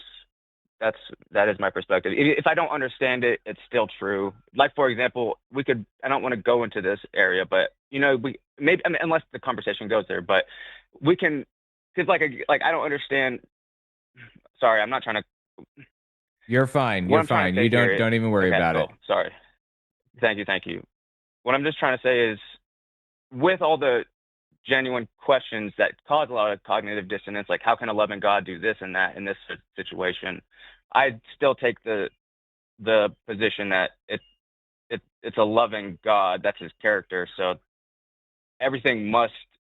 I feel like there's at least some way to justify it. And so, to your question, yes, I do think even if it doesn't sound true, it's still true. That does that answer your question or my position? Owen? Do you think that I do you see a problem with that? Like there's no kind of trap door. There's no possibility of you being incorrect in this scenario. Do you see how reasoning your way to something is important and coming to the same conclusion no matter what the answer is could be a bad thing? I do, but I think and but I guess what I'm trying, like, I think a good way to put it, to explain myself, is like, say like someone made this vehicle. I can't explain how this vehicle is made or whatever, but I know this person made it, so I trust him if he tells me, this is how you operate the vehicle or something. Like, because that's where I am coming from. Like, I think I do. Like, Sure, I think but think about it this way. I see what you're saying. God created the world, so we should trust in God to know how to, what's best or whatever, right? Except we don't know that. We don't know that God created the world or whatever. And in fact, a lot of religions out there have a lot of holy books that contradict each other and are even self-contradictory. How do we know the Christian God is right or the Muslim God is right? I know they're the same God technically, but they're completely different versions of God. How do we know the Hindu gods aren't correct? I mean, they have holy books. How do we know that we shouldn't be following Hinduism instead and Christianity is the one that's wrong? Well, the reason I'm mainly a Christian or believe in Jesus, and the main reason for my faith, and again, I'll just, like, I think it's the best story. Like all these other religions, I don't like. It was just a feelings thing? I think it's, no, not just a feeling, but just using, again, because we're all trying to give the best reasoning. And and I think, again, science, I feel, just describes. It can't tell you the story. Like, it can't tell you why. We can explain why gravity happens, but we can explain how gravity happens in our understanding. But even that is still kind of a story. So, and I don't want to go off on that path about. Well, why are we talking about reasoning if, even if it seems unreasonable, we're prepared to believe it? What use is reasoning? Well, because I believe we are reasoning creatures, and it says God gave us a sound mind. So I think that's there's actually a proverb that says, like, it's and I want to look this up, but the verse is that God, it's the honor of a king to search out a matter. It's something like that. It says, like, God hides things, and it's the honor of a king. And I'm butchering it, and that's my bad. But I'm just trying to say, like, why I believe we are given reason. So I think we can use reason to a certain extent. I think there is faith, but I do think there's good reason. Like, again, like, I don't know how I have good reasoning the car is going to turn on and I can drive down the road, but I can't explain how it happens by any means. But I at least know it's like some combustion or something. You can look at the car. You can see the make and model. You can trace it to a manufacturer. There is a process that you can get your cognitive mind around, right? And it makes sense. We understand the physics of how the engine works. We understand what gasoline and EVs and hydrogen cars do. We understand the concept of fueling a vehicle. And that's different than us trying to figure out whether or not there's a deity based on a book that sometimes makes sense and a whole lot of times does not. Look, let's all say we were sitting at a table, you and me and Owen and a devout Muslim, All right. Mm. And the Muslim says the same stuff that you're saying to us. You know, the Quran, there's a lot of stuff in there that makes sense. There's a lot of stuff about Islam that makes a whole lot of sense. And I know it's true because it's reasonable, but I also know that Allah doesn't want me to trust in my own understanding. And he sometimes confounds the wise. And so I know that he's got a bigger purpose. And so I know that it's true even when I don't understand or can't really demonstrate it. So from that perspective, I know Allah is real and Islam is the one true faith. Would you give that argument as much weight as you would like us to give it with you? Why? I wouldn't, because Muhammad or whoever, they didn't die for me. Like, I have a belief that Jesus, and the Muslim has a belief, a strongly held, absolutely convinced belief in his specific salvation story. Yeah, so but, what? Well, but I feel like it's just a more beautiful story that this God that does want to be known by his creation he became flesh, and not only that, he the entered in our Muslim says suffering. mine's a more beautiful story. So what? And what does how beautiful a story is have to do with whether or not something is demonstrably true? It's a story, but you know, a fairy book story is a story. There's a lot of beautiful fictitious stories in this world. What's that have to do with the truth of it? I don't think this is a good answer, because that's a good question, but I would just say I think the more beautiful and moving a story is, not to say that's like where you put that's what you use to decide it, but like that's why we like good movies, because it had a compelling story and plot and all this. So, but because, like, for example, like Owen was talking about the story about, you know, the tobacco spitting thing with whatever. Like, I just don't feel like there's certain that doesn't stories make that Mormonism like, true, though. Silly. No. But I'm just, and again, like I said, my answer is probably not gonna be that adequate, because again, I'm still thinking about it. But I just think there are certain stories. Like, I think there are compelling stories, whether it's true or not. That, Davin, but that's. Davin, yeah. Isn't this a subjective opinion about what's beautiful and what's good? Mm-hmm. You and I could read the same book and be like, it's not a very good story. And you'd say, that's a fantastic story. We could watch the same movie and you'd say, that's a terrible movie. And I'd say, actually, I thought it was really, really good. It's one of the best ones I've seen this year. So who gets to determine what's the best story? No, that's a good point. I think, or I believe that, like, I think we all do get to choose our story, like, but I just think it's more compelling. I think it's more conducive to humanity to live with a hopeful perspective. That's why, like, I think Christianity gives a hopeful perspective that helps people, but not just hopeful. Like, but that's what I say to that. I don't know. But yeah, like, these are good questions. Like, oh, you're so close. You're so close. That's what I was reading that's what some people are saying. They think I'm really about to deconstruct. Which, again, I'm open to, but I feel like it's going to be really hard to. Devin, don't decide. I'm pretty, yeah. You don't decide, well, I'm never going to walk away from my faith, right? If there are good reasons to be a Christian, you won't have to make that choice. And if there are good reasons for you to say, this isn't making a whole lot of sense, it's becoming problematic, that's how someone living an authentic life and attempting to pursue truth, regardless of the consequences, that's an admission that you need to be prepared to make. So it becomes problematic when we draw a defensive wall around a position and we say, I have to protect this position at all costs. And we, as all human beings, do this, and atheists can do this. Anybody from any political group can do this. We all are higher primates who are not all that high sometimes, or higher. We like to draw borders. We like to build walls around a position that we cherish. And then we defend it instead of saying, well, is the volley against it legitimate? Is it going to weather the offense against it? Does it make sense when the battle is over and the dust settles?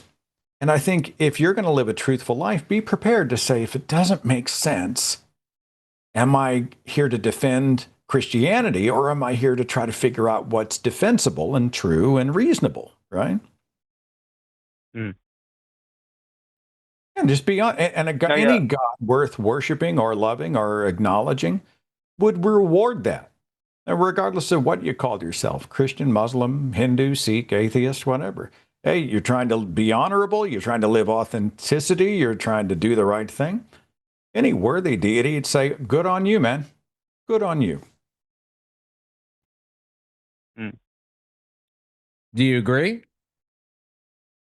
No, yeah, I mean, I agree mainly with scripture that says, like, if you seek, you'll find. Like, I don't think God's threatened by me digging deeper and questioning beliefs and being like, I don't, because again, like, I mean, I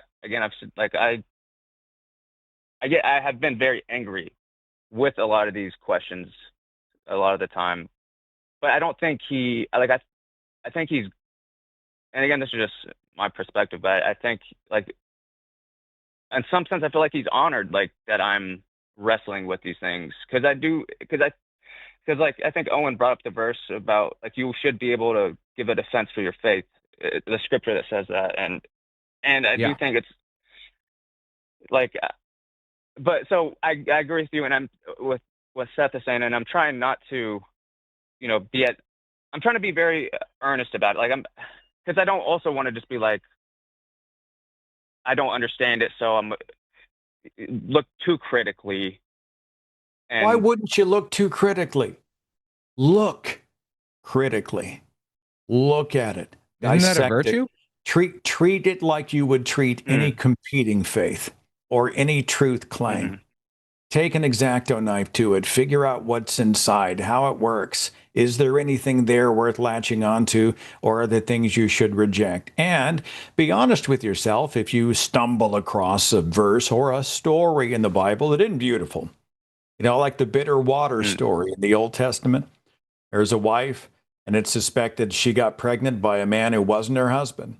So what do they do with her? They drag her in front of an all-male tribunal, and they take dirt off the floor, and they mix it with something else, and they force her to drink it. And if she is an adulteress, the fetus is flushed out of her body, and she is exposed the harlot. AKA abortion. That's not a great story. It's not a beautiful story. It's not a moral story. So instead of blinking and saying, well, I don't understand, but it's, his will be done. God uses the foolish things to shame the wise. I'm not going to trust in my own understanding, blah, blah, blah. It's fine to say, that's awful, and I can't justify it morally. And then to go down that road and see where it takes you. There's a lot of that stuff in the Bible, a lot of opportunities for those types of challenges. And give yourself the authority to take those journeys, okay? All right. Thank you, guys. Yeah. Absolutely. Thank you. Thank you for your conversation. Seth, Owen, have a good one. All right. We'll see you later. You too. Take care. Tennessee. They just had a big conference in Tennessee. The NanoCon event in Nashville. Didn't get a chance to go this year. But 2 weeks from this weekend, I and a bunch of other people are going to be at BajaCon, the Blue Water Atheist Humanist event in Sarnia, Ontario. It's about 90 miles north of Detroit, Michigan. It is one of my favorite events of the year. And not only is there, Andrew Seidel's going to be there, and Dan Barker's going to be there. Melanie Treesick King is going to be speaking there. And Forrest Valkai and Erica Gutsick Gibbon, we're all doing individual speeches, but on Saturday night, we're all doing like a kind of a three-way thing on stage. It's a lot like the show we just did in Tulsa recently. So we're going to go up on a Saturday night, and we're kind of like, dinner and a show. So we're going to go up and we're going to banter with the audience and have some fun. We're going to read some of our hate mail. And then Forrest came up with an idea, and I can't believe he talked me into it, but he did. He said, there's a thing that people are doing where you go and you book a photo shoot at a local J.C. Penney. They have these little photo booths or whatever. And you purposefully go in and take the cringiest pictures that you can. And we bought outfits. We bought like turtlenecks. I think there were monkey costumes. Were they monkeys or bears? Monkey costumes, complete with tails. We just did the cheesiest, most awful. One of them, I looked like Jeffrey Dahmer. And we took an hour's worth of photos, and we are going to take a section of that and show the pictures to the audience. It's going to bring the house down. But BajaCon's coming up. I know the FFRF National Convention, that's a little later in the year. October has Rocket City Reason in Huntsville, Alabama, of all places. And you can see links to all that on my website, thethinkingatheist.com/events. And I'm all about trying to get together and hang out with people and connect. I don't know about you. I spend a lot of time in the studio, Owen. I need human interaction with people who make me feel like I'm not alone and I'm not crazy. You? 100%. Oh, absolutely. I love going to conferences. Of course, I had a kid recently, so I haven't been to a conference in a while. What part of the world do you live in? Are you in a more progressive place, or are you like me, where every other person's wearing a red hat? I'm from Manhattan, but I just moved out of Manhattan, and I live right outside of the city now. So I'm in a pretty progressive. I'm in Pennsylvania, so at the moment. We got a guy at the end of my street, and he's got this shitted out pickup truck with a Trump hat wedged facing outward in the dash, so you can see Trump through his front window, and he backs his truck up so that everybody who drives and walks by sees Trump. And I just like, oh, God, get me out of this town. That's classy. You're in Oklahoma, is that right? Oh, yeah. I'm in white bread, corn-fed, red state Jesus town, Tulsa, Oklahoma, born and raised. And there's a lot about the city that I do love. And the people are kind, and it's a well-organized city. The cost of living is really the big reason we've stayed. And, you know, our friends, our tennis teams, and our friends are all here. But it's frustrating. There's like 7,000 Christian churches in the state of Oklahoma. And there's so much Christian privilege.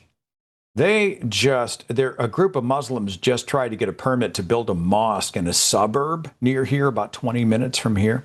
Denied, lawsuits filed. Everybody's freaking out because the Muslims are coming. And in this state, when you say Muslim, they just think bomb-carrying terrorist because they have no idea what they're talking about. That's what it's like living in this part of the world. True bastions of religious freedom over there, huh? It is true. It is true. Big tents. Read your Constitution. Gary is dialing in from Maryland. Hey, Gary, you're on with Owen and Seth. Thanks for waiting. What's up? Hello, Seth and Owen. Hello. I spoke with you and someone else just a month or two ago, and I had a bad phone. I hope this one is better. Sounds okay so far. What do you got for us? I'm calling about one of the underlying causes that made me hold on to my religion so long, and I think it's almost a universal thing. Because we have no experience with non-existence, it's easy for our brains to think that there is an eternal afterlife for us. Right. That makes sense. Because we don't have experience with non-existence, it's easy for us to assume that there's something beyond. Is that what you're saying? Yes.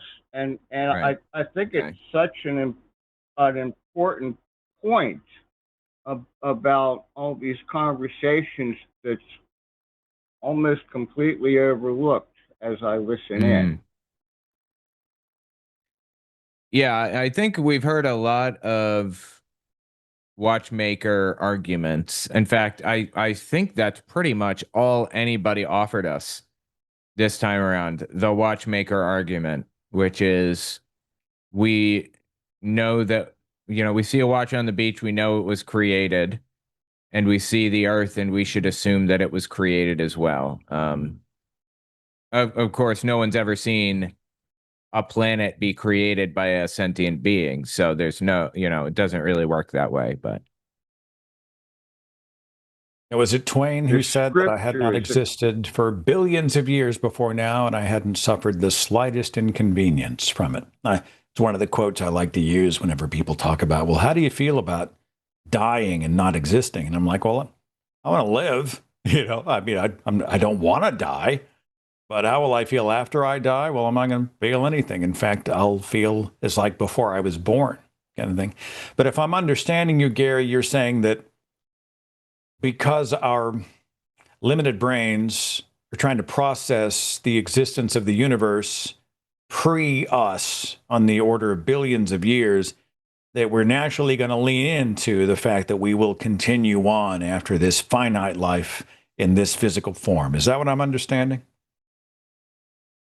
Yes, and that is bolstered in the Bible, Ecclesiastes 3:11.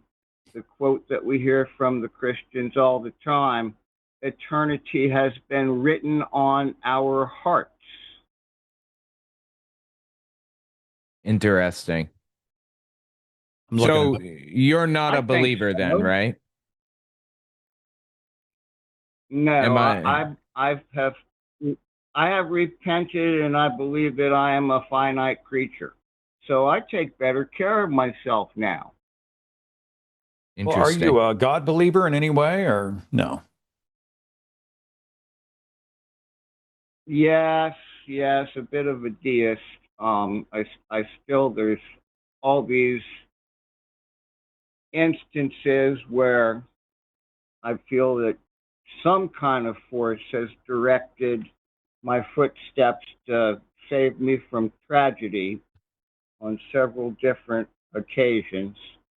And because of the way I was raised, I'm still tempted to attribute that to a God, but it's probably just some really good hereditary biological stuff.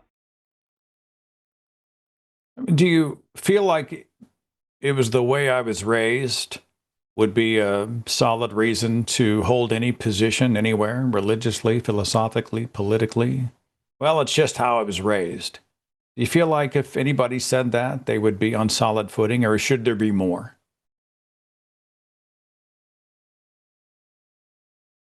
I'm not surprised that so many people do say that.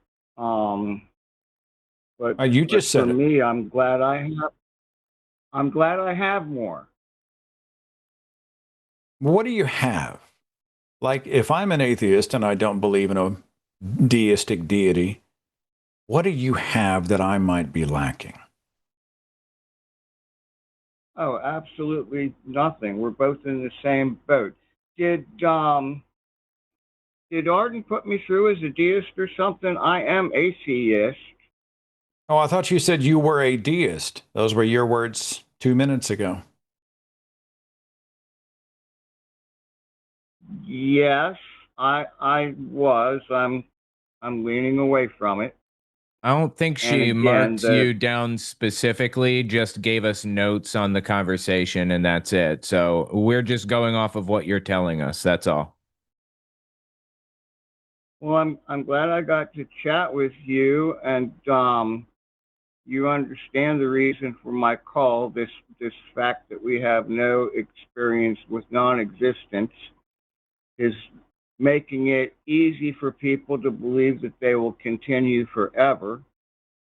And it just makes it so easy for the preachers to sell what they're selling, even though reason shows us it's not true. Right? Interesting. Yeah. All right, Gary. Thank you for calling. We appreciate it. Oh, I guess we lost him. There are 1,000 gears in the belief machine. People are religious, or believe in a God or spirits or whatever for a ton of individualized reasons. And there's a lot of overlap. I think some people think, well, it all came from something, therefore God.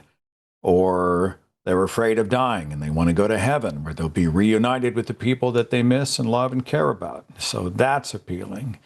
It's an identity. It's what I've always known. It's the world I live in. I'm afraid if I express doubt that I'll lose my tribe. I'm easily persuaded by supernatural stories, etc. I mean, there are so many reasons that people hold to a God belief. I don't think it fits in a box. You have any thoughts on that? No, I agree. I don't think I have a whole lot to add to it. Yeah, completely agree. Phone lines are wide open. Looks like I've got an open switchboard. We burned through a few in relatively short order. Sometimes you do a call and it goes on for 45 minutes. And I think we've been averaging between 15 and 20 per, which opens things up. And there is space if anybody wants to dial in to talk about your faith, why we should be people of faith, what's the evidence for God or spirits, the supernatural, heaven, hell, etc. I came from a literal heaven, hell background. I mean, heaven awaits the righteous, mansions in heaven, gates of pearls, or pearly gates. Yeah, streets of gold, pearly gates, jewels in your crown, all that kind of stuff. And it's funny, Owen, because when I was more afraid of death when I was a Christian. Even though I thought I was going to go to heaven. Is that freaky? I don't know. It's hard for me to put those things together in my brain. Yeah, I think my dad had like this heart problem. He needed open heart surgery when I was like 14, and he wouldn't get it because he refused a blood transfusion, and the doctors would not give him that surgery unless he agreed to a blood transfusion. It's wild. So he ended up living. He was okay. But I had to kind of come to terms with death at that point. And I think I actually did at that time. No, not so much. Not a fan of the fact that I'm just going to cease existing one day. But it is what it is. What can you do? Not to pry too much, but when your dad refused the transfusion and survived, did he see that as kind of like divine intervention? I survived because I was obedient and God spared me. No doctors would give the surgery, but a doctor came all the way from like Cincinnati or something. It was like 3 hours away and said, I'll give you some stents instead of the open heart surgery, which will put it off a little bit, but you'll get to live. He eventually did get the open heart surgery, quadruple bypass or whatever. And he did not have a blood transfusion and he turned out fine. But anyway. What's the reasoning on blood transfusions? Why is that a sin? Well, there's a verse in the Old Testament that basically says you should not eat blood. The original word used means to devour through your mouth and into your stomach. It does not mean don't consume it. And it certainly, in any form at all. And it certainly didn't mean don't use it to save a life. God only ever demanded human sacrifice, arguably a total of 2 or 3 times, including Jesus. And was that a human sacrifice? I don't know that you could call it that. But that's what Jehovah's Witnesses are doing, really. Human sacrifice, right? You're sacrificing your life for God. I would argue it's absurd to refuse a blood transfusion on behalf of, or for your faith, for your beliefs. I just don't see it. And honestly, there were blood related medical procedures at the time. There was bloodletting, and nobody had a problem with that. Everybody was okay with how you handle blood or whatever. The point was to drain an animal before eating the meat. That's how Jews today interpret it. That's how they interpreted it back then. But Jehovah's Witnesses just refuse to accept that as an answer, sadly. So like the Christian Scientist is, how are not people like denying their children blood transfusions at the potential cost of their lives? How are they not being brought up on charges? Or maybe they are. Well, there was a Supreme Court case in the maybe 80s or 90s, I don't remember, that basically determined that a person can make the choice for themselves to die because they refuse a blood transfusion, but they cannot make that choice for their child. The child has to make that choice. And if the child wants the blood transfusion, that's it. They will get it. Or if the child's incapacitated and the doctors think they need the blood transfusion, they get it, period. That's it. Yeah, However, but now you've got an indoctrinated 10-year-old yeah, who isn't part of the knowledge economy that conversation requires, trying to decide if they're going to disobey mom and dad to survive, potentially. Yeah, absolutely. And kids have that conversation with their parents before they even find themselves in that situation. I had a little no blood card directive when I was little. If I'd gotten in a car accident or something, it could have been lights out. But and there was one kid famously who is the subject of the court case who basically refused the blood transfusion to his dying breath. He said, if they try to give me a blood transfusion, I will kick over the stand that holds the thing and I will throw things around and refuse no matter what. So brainwashing plays a big part.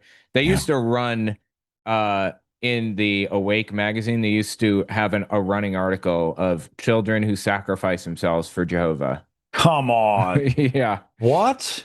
Yeah. Tacky is not the right word in this situation. What's the right word? I don't know. Grotesque evil. What, like heroes of the faith? Yeah. They stopped that, of course, in the 90s because they realized how vile it was. Jesus. Yeah. That's insane. Yeah. Okay. I'm going to try to say your name correctly. Is it Hubsy dialing in from Pennsylvania? Yes. Yes, it is. You're on with Owen and Seth. So glad you're here. What's on your mind? Well, Seth, you seem to be about my age. Are we 50 plus? We are both young, vibrant males. Yeah, I'm 58. Honestly, Hubsy, it's not that I feel that much older, but everybody else is looking young.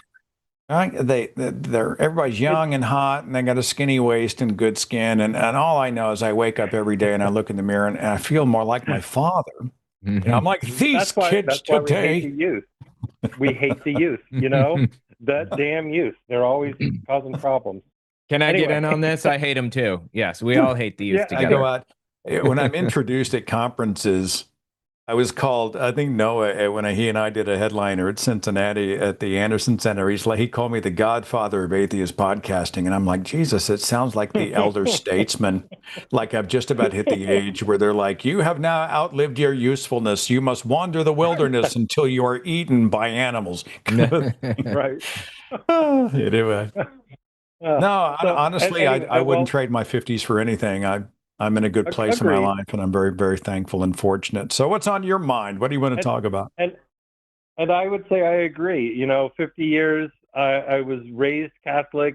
I hit college, became hardcore, read The Selfish Gene, became hardcore atheist, and have been for about 3 decades now. But, and here's the but, the last couple of years, I've lost both of my parents, and now I'm at the chopping block for death, I suppose, because I'm the next one up. And I have noticed that there was a couple nights where I closed my eyes and said the All Father, said the prayers and stuff like that out of fear of death, for one thing, fear of the loss, the mourning of the loss, and just trying to find some kind of solace and comfort that even though I've got a very strong family and they are very loving and supportive, when I'm by myself at night in the dark, some Catholic Chris comes out of nowhere. And I'm concerned because is this a glimpse of what's to come? Like, am I going to be hardcore religious in about 10 years, or can I hold on to who I am? Or how do you deal with loss? And how do you, have you ever dealt with loss of loved ones and stuff like that? Owen? Yeah, I have dealt with, your question is, have I dealt with loss of loved ones and how has that affected my feelings as an atheist? Is that right? Pretty much, yeah. Now, the other side of that is, if I would have lost people when I was much younger, bulletproof, have no fear at all. That's what happens. get over it, to be strong, move on. There's so much life ahead of you. I don't have much life ahead of me now. I've got maybe at best 70 years left, I'm assuming. 70 years, damn. If I sacrifice to the right deities, maybe 80 years. I don't know. But my faith is in science and that we will get to 150, 170, 180, those ages. But well, maybe I that's think misguided. I have lost. Yeah, I never lost anybody in my life really until 5 years ago or so. Nobody that was really important. I had a cousin who passed away, but I wasn't really close to that cousin or whatever. But my grandmother died and it hit me hard. It really sucked. And the way, she was a bit of a religious fruitcake, fascinatingly. And that's what she cared about. That's what she cared about. She knew I was an atheist and she loved me anyway. And I appreciate that. And now I keep this little cross that she kept in her Bible by my desk because she was really important to me. So what I did when I was dealing with death was I found one physical item that I could keep of the person that I really cared about. One philosophy, one tradition, or one worldview, one value that she prized, and one tradition, right? So she believed she was a good, or I'm sorry, she was a good person, and she believed we should take care of people, love them. Pretty much the epitome of what Jesus stood for, I guess you could say. And I kind of believed in that anyway myself. So I have adopted that viewpoint of hers and believe that we should do everything we can to help everybody around us to the best of our ability. But facing death down like that has sucked. Maybe even more so as an atheist. I guess it depends. Some evangelical people probably have a harder time with death than I do because of the fear of hell and everything else. I don't live with that fear. But it definitely is not fun knowing that it's all, the party is coming to an end at some point, right? Yeah, I see what you're saying. I mean, I have taken comfort in a lot of the times when you hear, like Seth and Matt will say stuff like, what if God rewards you for using your brain? And that's kind of like, I really don't know what a God would want. And all I know is I have a brain and I'm pretty much sure that we're supposed to be questioning everything and trying to figure out stuff. And what if that gets me rewarded? And otherwise, why don't I just shut up and just do my thing? So, yeah. Yeah, absolutely. I figure God will, if we were really created by God, he would want me to use my brain for sure. He would want me to use the brain that he gave me to come to correct conclusions to the best of my ability. So I'm just out here doing my best. I'm not like some special person. I don't have some special insight. I'm just here doing the best I can with what I have. And that's all anybody can ask, I'm interested in what how about, we self-medicate. I think we see people in times of crisis and they look up to the sky and they reach up and they say, please God.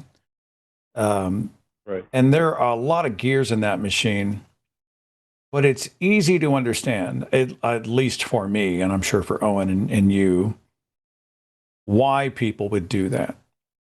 And there's a meditative effect, the ritual of doing it, the practice. I think you are saying out loud many of the things you have internalized. There are a lot of reasons why we do that kind of thing. And I would never tell you not to. If you were in a moment of crisis and you were fearing death, etc., I'm not going to be the guy that says, don't pray.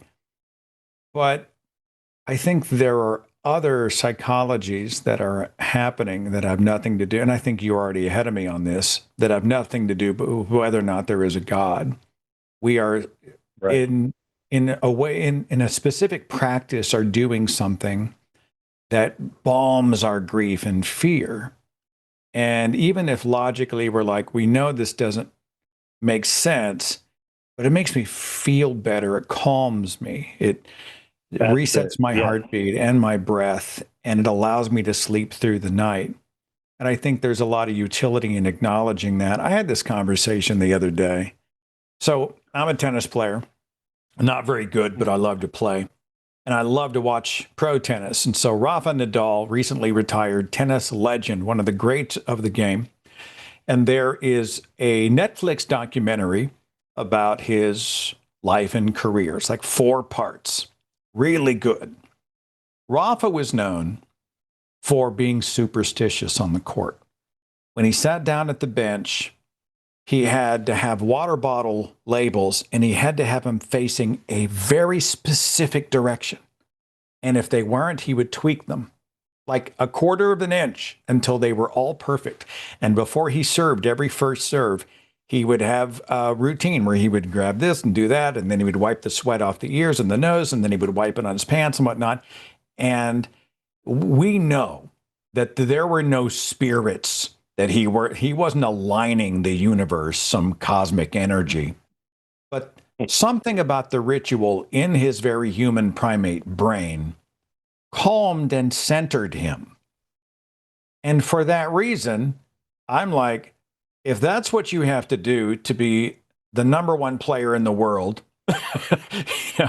for, whatever, however many months you were, and he knows it's irrational.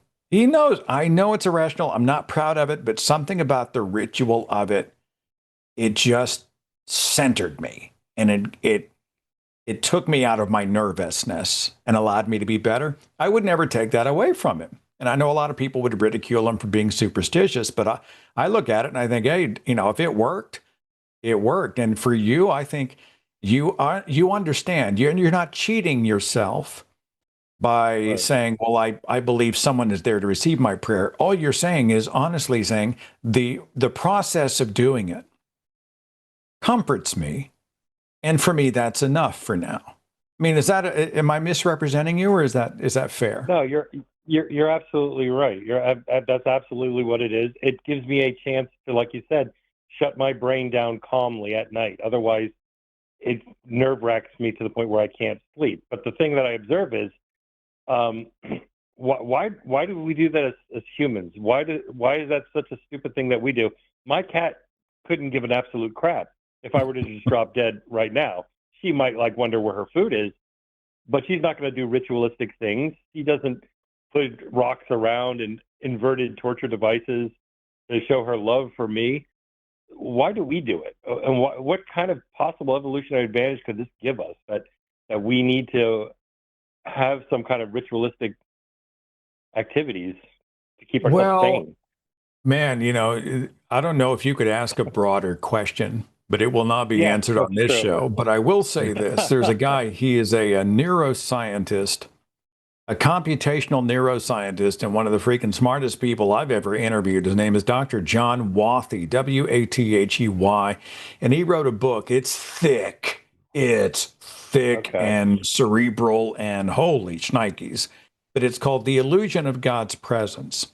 And it speaks to many of the evolutionary reasons that we often will lean into a parental figure, this idea of a parental God, a father God.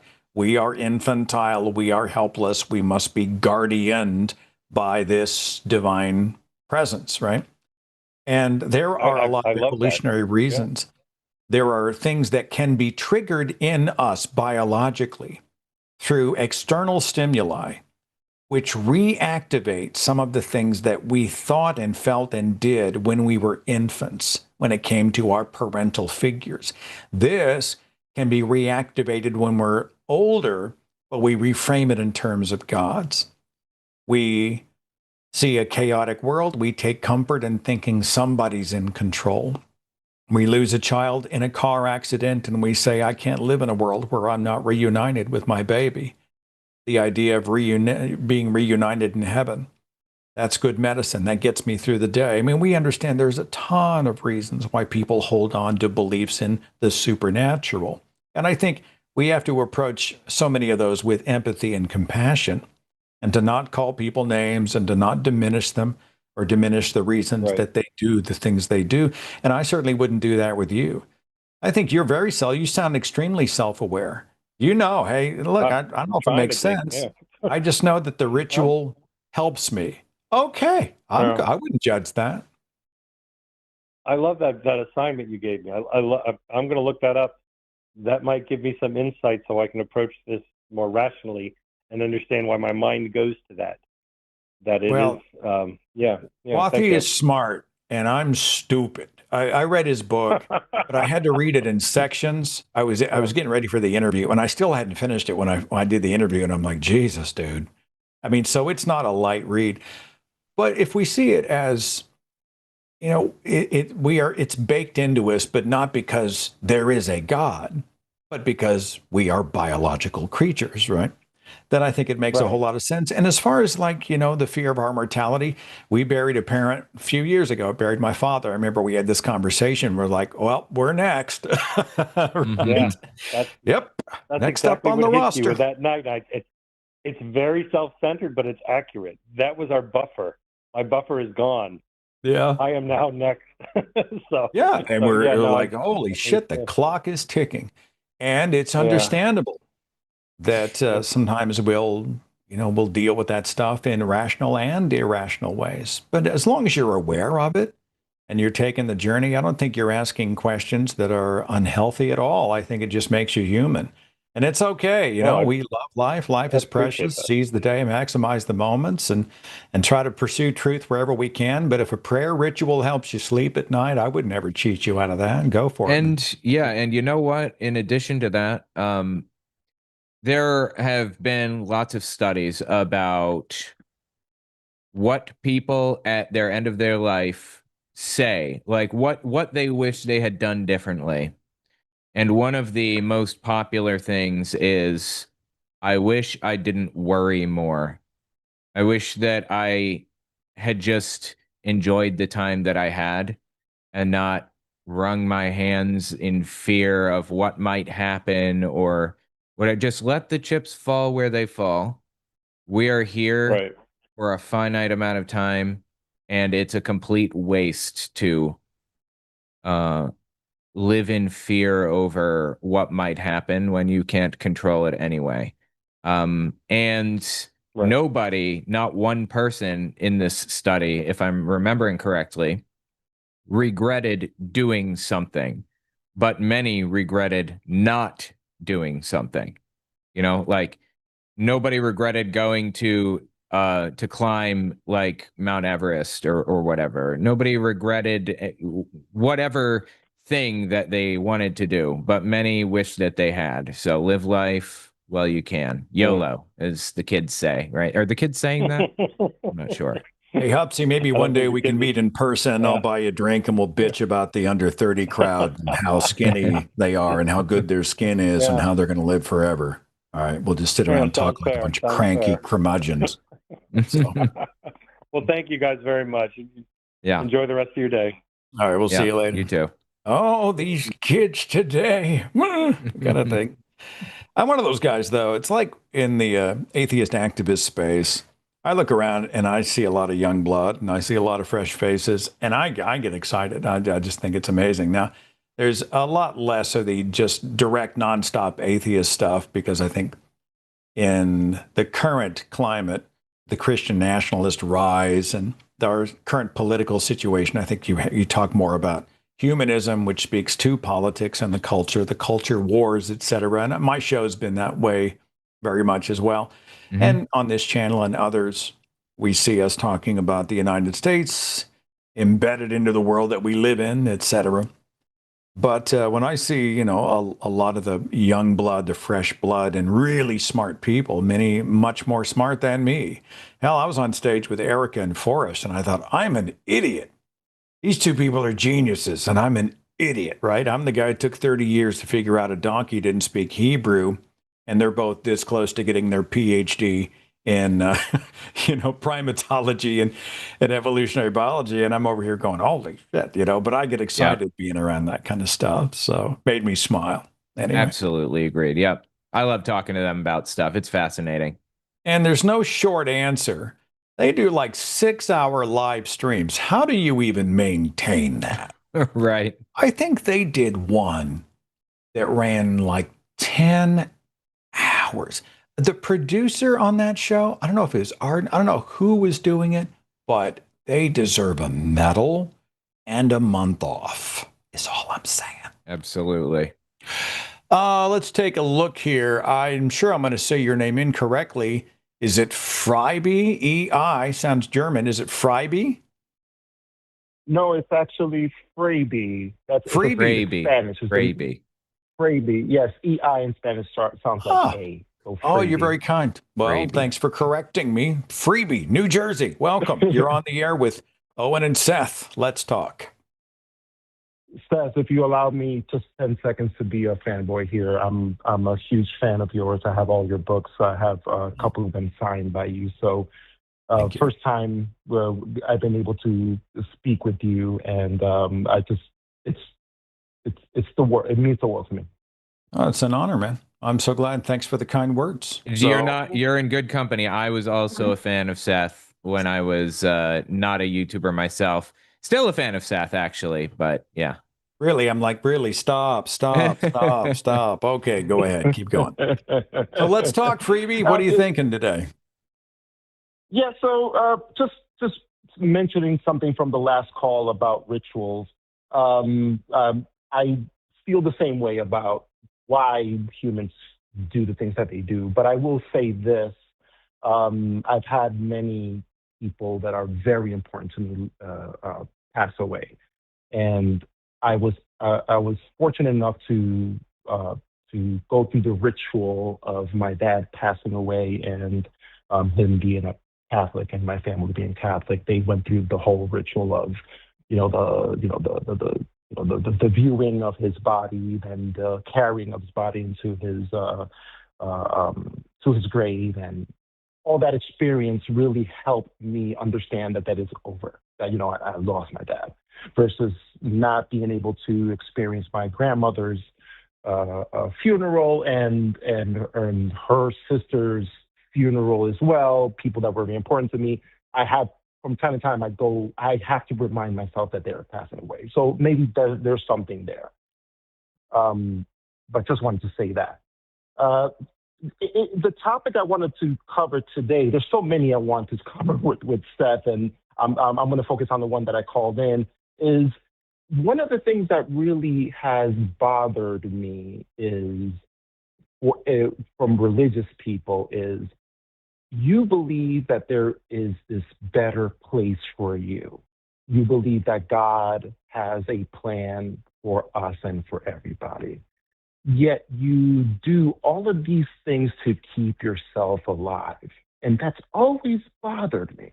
If you believe that God has a plan, and that plan is for him to give you some illness that's going to bring you to him, but you still go to the hospital saves you. And then you live a few more years in the world. I don't know how that resonates with someone that's religious versus trying to keep themselves alive. Have you found yourself in that world of that question, and have you been able to answer it? Oh, I know. Owen's got thoughts on this one too. Well, we hear it all the time. I think people try to shoehorn often an inherited faith into what is an essentially secular life. So, right, God answers prayer. So you pray for healing.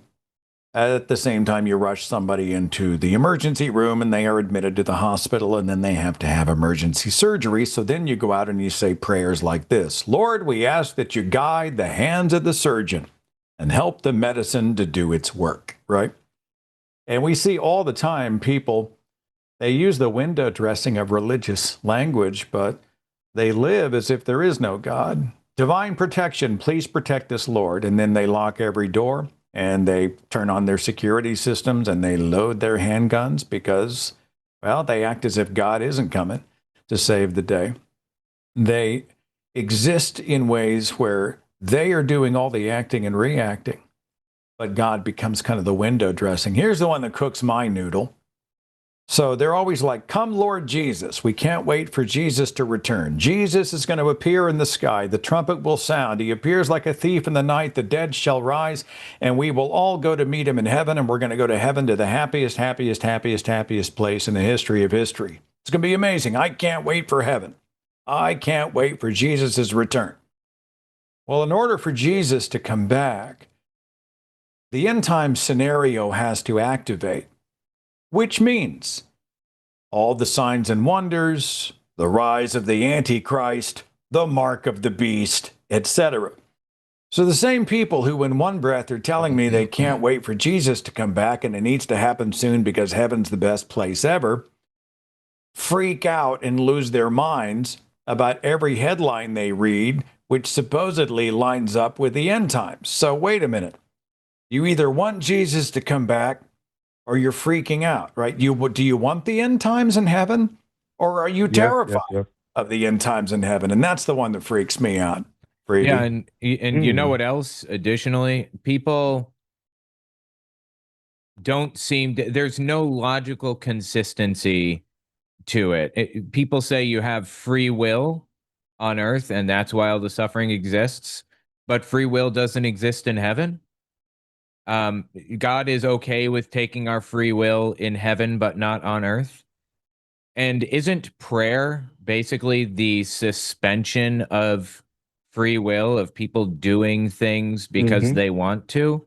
There are a lot of, completely ass backward, confusing explanations that make absolutely no sense. And George Carlin, he was talking about how God's got a perfect plan, but then we're praying and asking God to change the plan.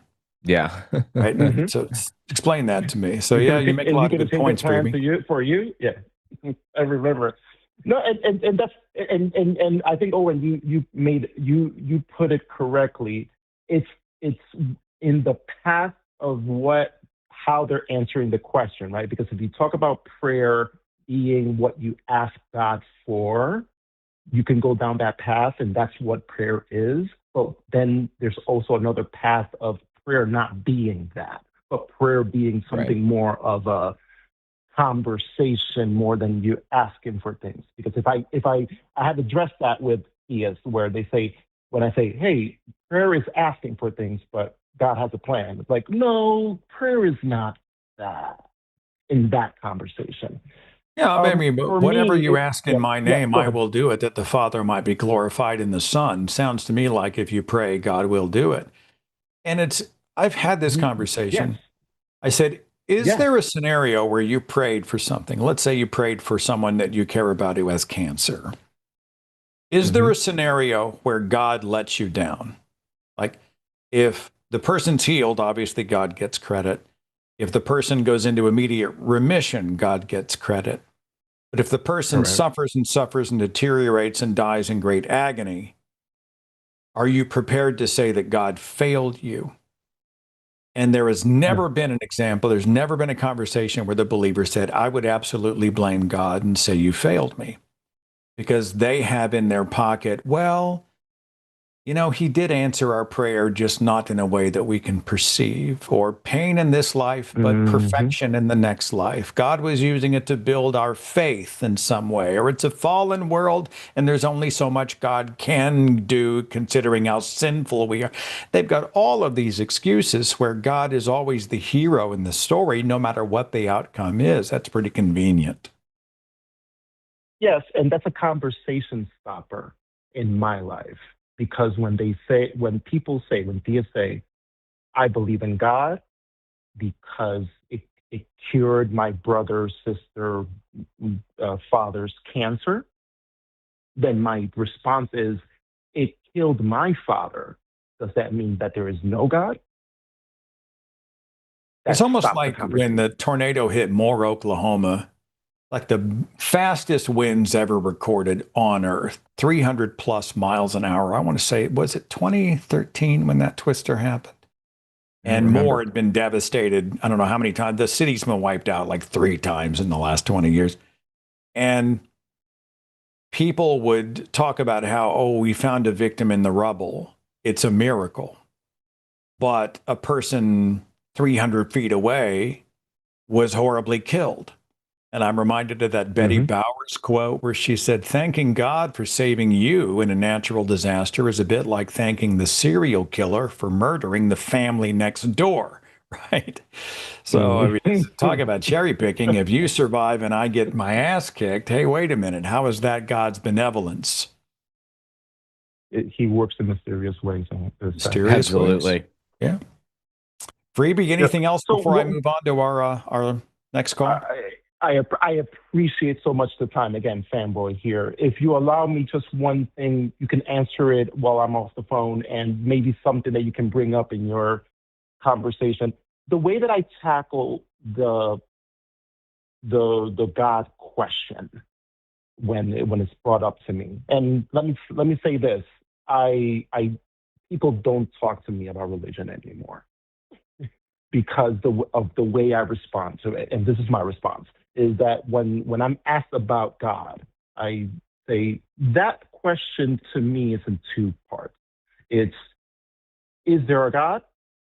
And what does this God want? And I see religion as that point, the second question.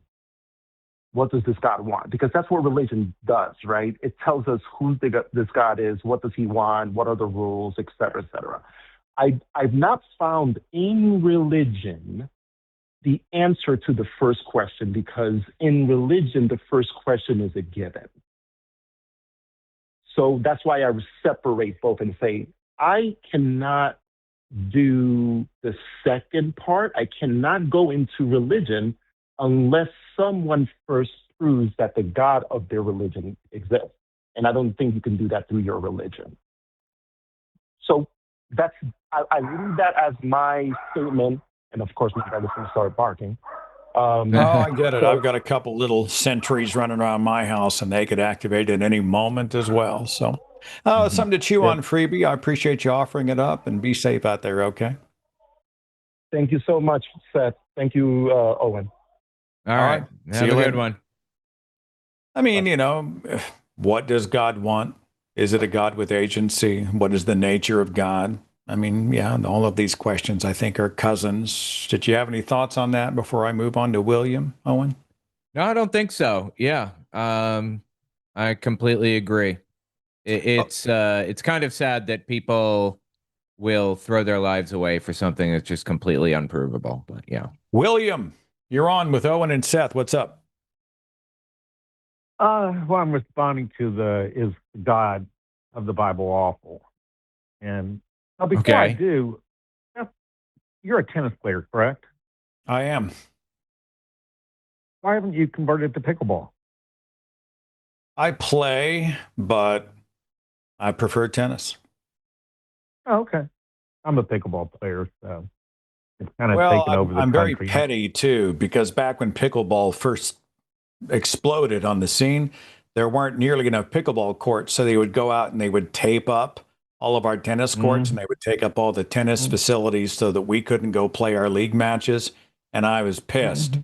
And I'm such a petty child about it that I still harbor resentment and will to my dying day, even though they are building pickleball facilities.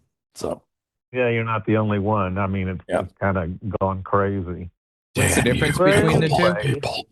All right, hit me, William. What's up? What's the difference between the two, by the way? I'm unfamiliar. Pickleball is a game that was invented by a guy named after his dog, I believe, but it's played with a net, but you don't have a tennis racket with strings. You have a wooden or fiberglass paddle and a wiffle ball.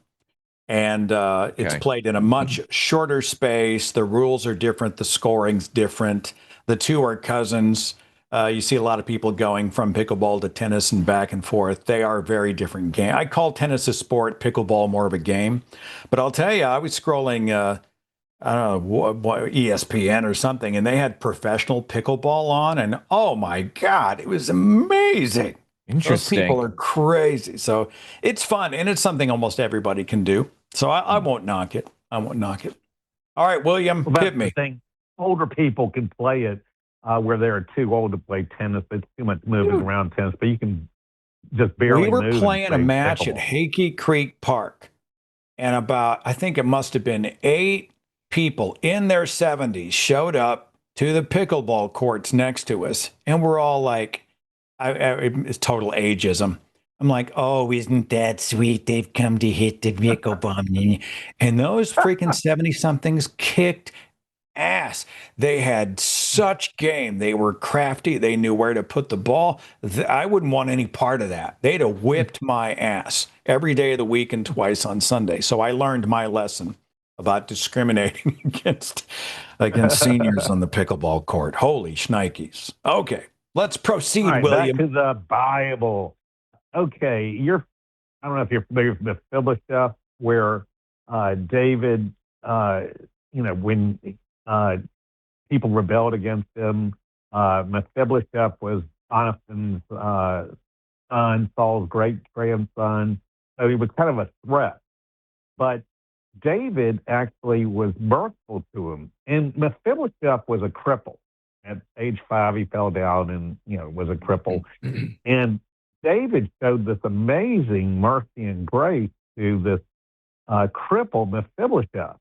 And he said that, look, I'm going to just, I don't know if you were trying to rebel against me or not, but I'm going to,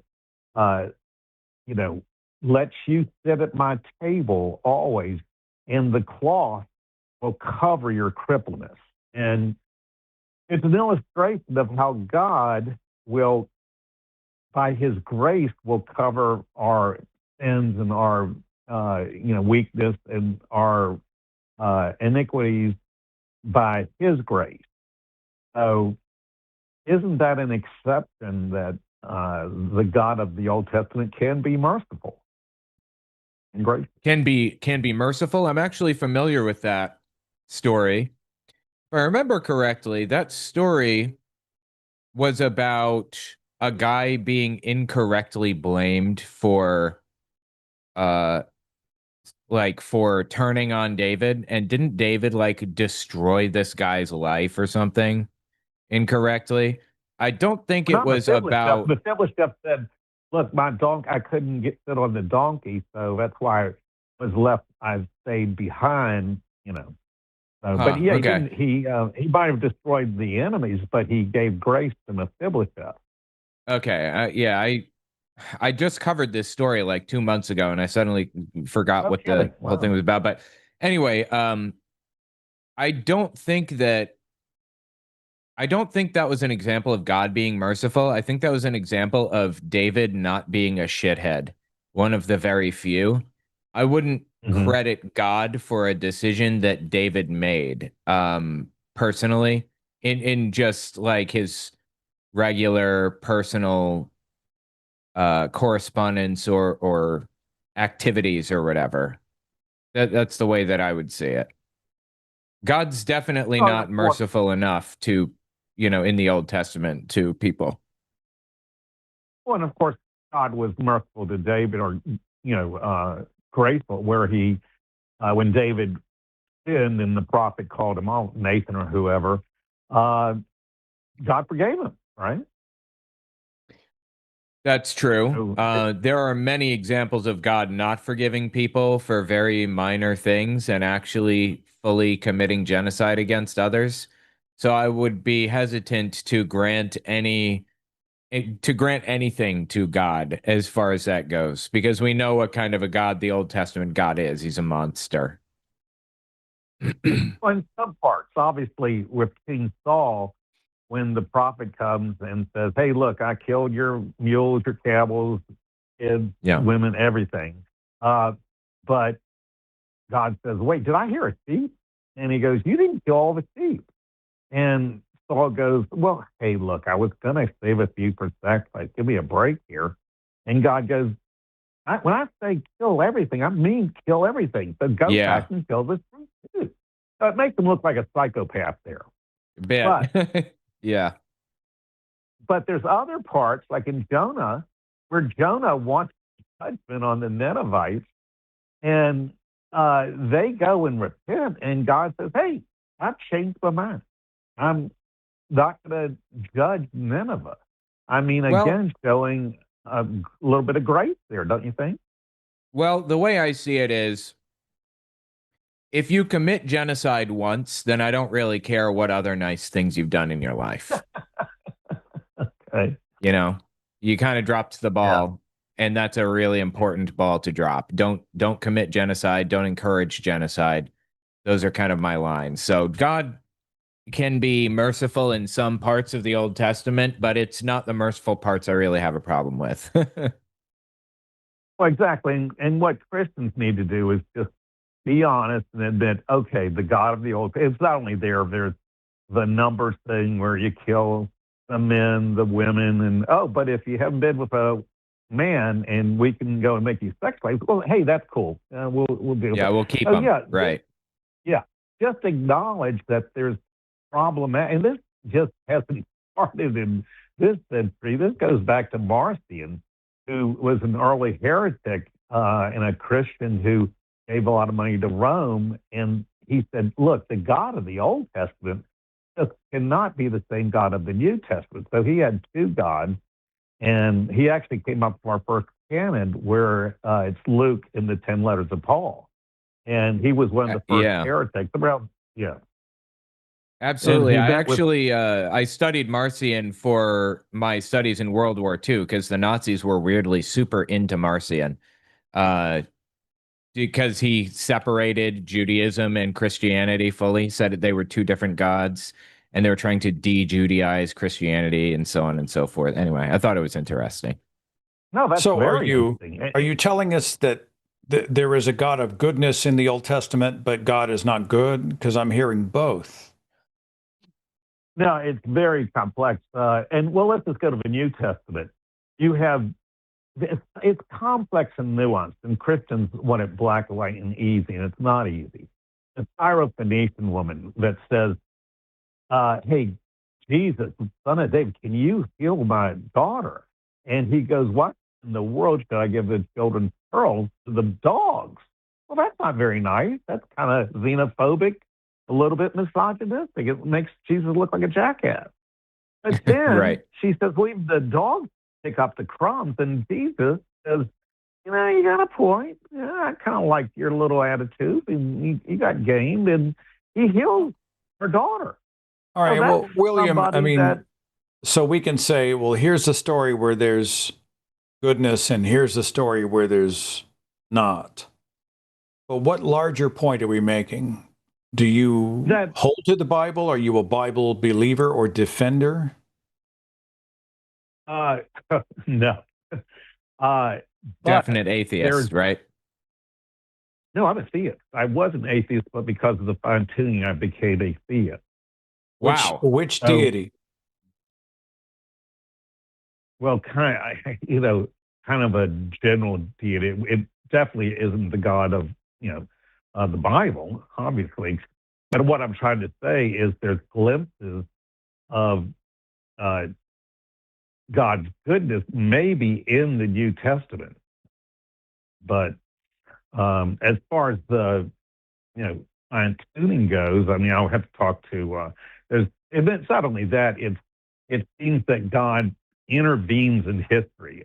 A good example would be the placoderms in the Silurian and Devonian period, where this fish somehow develops armor and a jaw. Well, mutation and natural selection, they're just not efficient enough to have these changes. And the same goes for the Cambrian in general, where you have these new phyla like echinoderms, chordates. Hang on. Hold on. Brachiopods, it goes on and on, they just don't have it. Go ahead. We're talking about, this is a conversation you probably want to have with an evolutionary biologist, but adaptation brought that up. And evolution, if you were to even say there was a guided evolution, it still doesn't take us to theism. And if you're going to talk about fine-tuning, we have to talk about all the things that are, if they were designed or horribly designed, an earth that swallows us up through natural disasters, blind creatures with eyes, deaf creatures with ears, heavy bones, and flying animals, the appendix that explodes and kills us with runaway bacteria and great pain, the flawed birthing model for humankind where so many mothers and babies died during childbirth, degenerating eyesight. Notice how many of the theist apologists have to wear scientifically developed prescription lenses for vision correction. We see all kinds of inefficiencies in our body throughout nature. It's like the giraffe's laryngeal nerve only has to go 12 inches, but instead it has to go 15 feet all the way down, wraps around the heart, and goes back up. So, I mean, I don't see a lot of fine tuning. There's a lot of amazing stuff in nature. But if there's a designer, he's got a lot of explaining to do, don't you think? Well, that's where the atheists are trying to outguess God. And, that position's already been filled. So, whoa, hang on. Who am I outguessing? If I say, look, flightless winged birds make no sense to me. Whales with pelvises make no sense to me. That's not a guess. I'm not in a contest with anybody. I'm saying it makes no sense. They're useless, or they actually make the existence of the living creature more complicated in many cases. Well, that's not good design. That's fair. I'm not in a contest. I'm not in rebellion. I don't hate anybody. I'm just saying it's shit design. Well, stuff that gets worse than that. You have God creating like the Great Ordovician Biodiversification Event, where God creates these species right after the Cambrian. And great diversification, really cool things. But then in the Ordovician, there's an extinction after the Ordovician. And then you have the Great Permian extinction. What's where this you have to do with flightless winged creatures? Look, what does this have? You and I live on a planet where our primary source of light gives us cancer. Tell me how that's properly fine-tuned. Well, obviously not. But what I'm saying, what doesn't make sense to us, he might have a plan, just like the extinctions where he erases 90% of the species. Maybe God. Oh, and I'll give you the last crack at him before we have to call it, buddy. Okay, look, I feel like you're saying he might have a plan for the things that you're explaining. If we could prove that if we could prove that he's real, and we could prove that he has, executed plans in the past, then maybe I could accept that. But we don't even know that there's anything out there in the first place. It's not fair to say maybe he has a plan for these terrible things that happen. I'm just not seeing it. Or maybe he's just not totally in control. Maybe he is in a different galaxy, comes back and goes, oh my God. Maybe he's not real. Well, maybe he's high. Yeah. He's like, I mean, it's just we're trying to make him into our own image, where he might be a Calvinist God that's just kind of a, sovereign God that. What is all that? You and I are just throwing shit against the wall and saying, wow, that's interesting, but it has nothing to do with what we can demonstrate. But William, at the end of the day, I mean, I think if you're going to be a theist, it might be helpful to actually have a specific theistic deity that is attached to your theism. Could be. And I'm with you guys. There's defeaters, which Seth so brilliantly articulated, but just because there's defeaters, and there are some, doesn't mean that we can set the judgment of God and determine what he should do, even though it doesn't make sense. And it does seem absurd, like you said. People claim he's benevolent. People claim he's benevolent. If he is benevolent, if he is a good God, a good, loving God, he would not do the things that he is doing. It's not that we're defining these qualities and expecting him to live up to them, and he's not. It's that he defines himself in the Bible as an all-loving, all-good, benevolent God, right? Yes. That's the problem. That's the hang-up. So we're not applying like qualifiers or expectations to him. He applied them to himself. That's a good point. Yeah. All right, William, we're about to segue into the next broadcast on the itinerary, but thank you for the call. You bet. Bye. All right. I heard theism, but not a specific deity attached to theism. I'm not sure I understand that. Fine-tuning, except for all the shit that's poorly designed, runs inefficiently or destructively, and who are we to know the mind of God is kind of how I heard us finish out. Did I get that right? Yeah, sounds right. Who are we? I mean, if it doesn't make sense somehow, somebody's got a plan. Right. All right. He's got a purpose. He's smarter than us. And I'm like, aren't we back to the first call in the show? Exactly. Owen, how do people find you and your work out there beyond the line channel? Yeah, you can check me out. Telltale Owen Morgan on YouTube. I have my Fireside Chat. I have my Unfiltered channel and my main channel, Religion, Politics, so on. My book, God's People, Christian Nationalism in the Third Reich, is on Amazon and Audible. And yeah, my Patreon, of course. Check me out in all those places. That's an interesting angle too. I've read the book, and we talk a lot about the sort of rise of I mean, this religious supremacy framed in nationalism, et cetera. It really is a fascinating thing. That's going to wrap us up for today. Calling It Now is up next.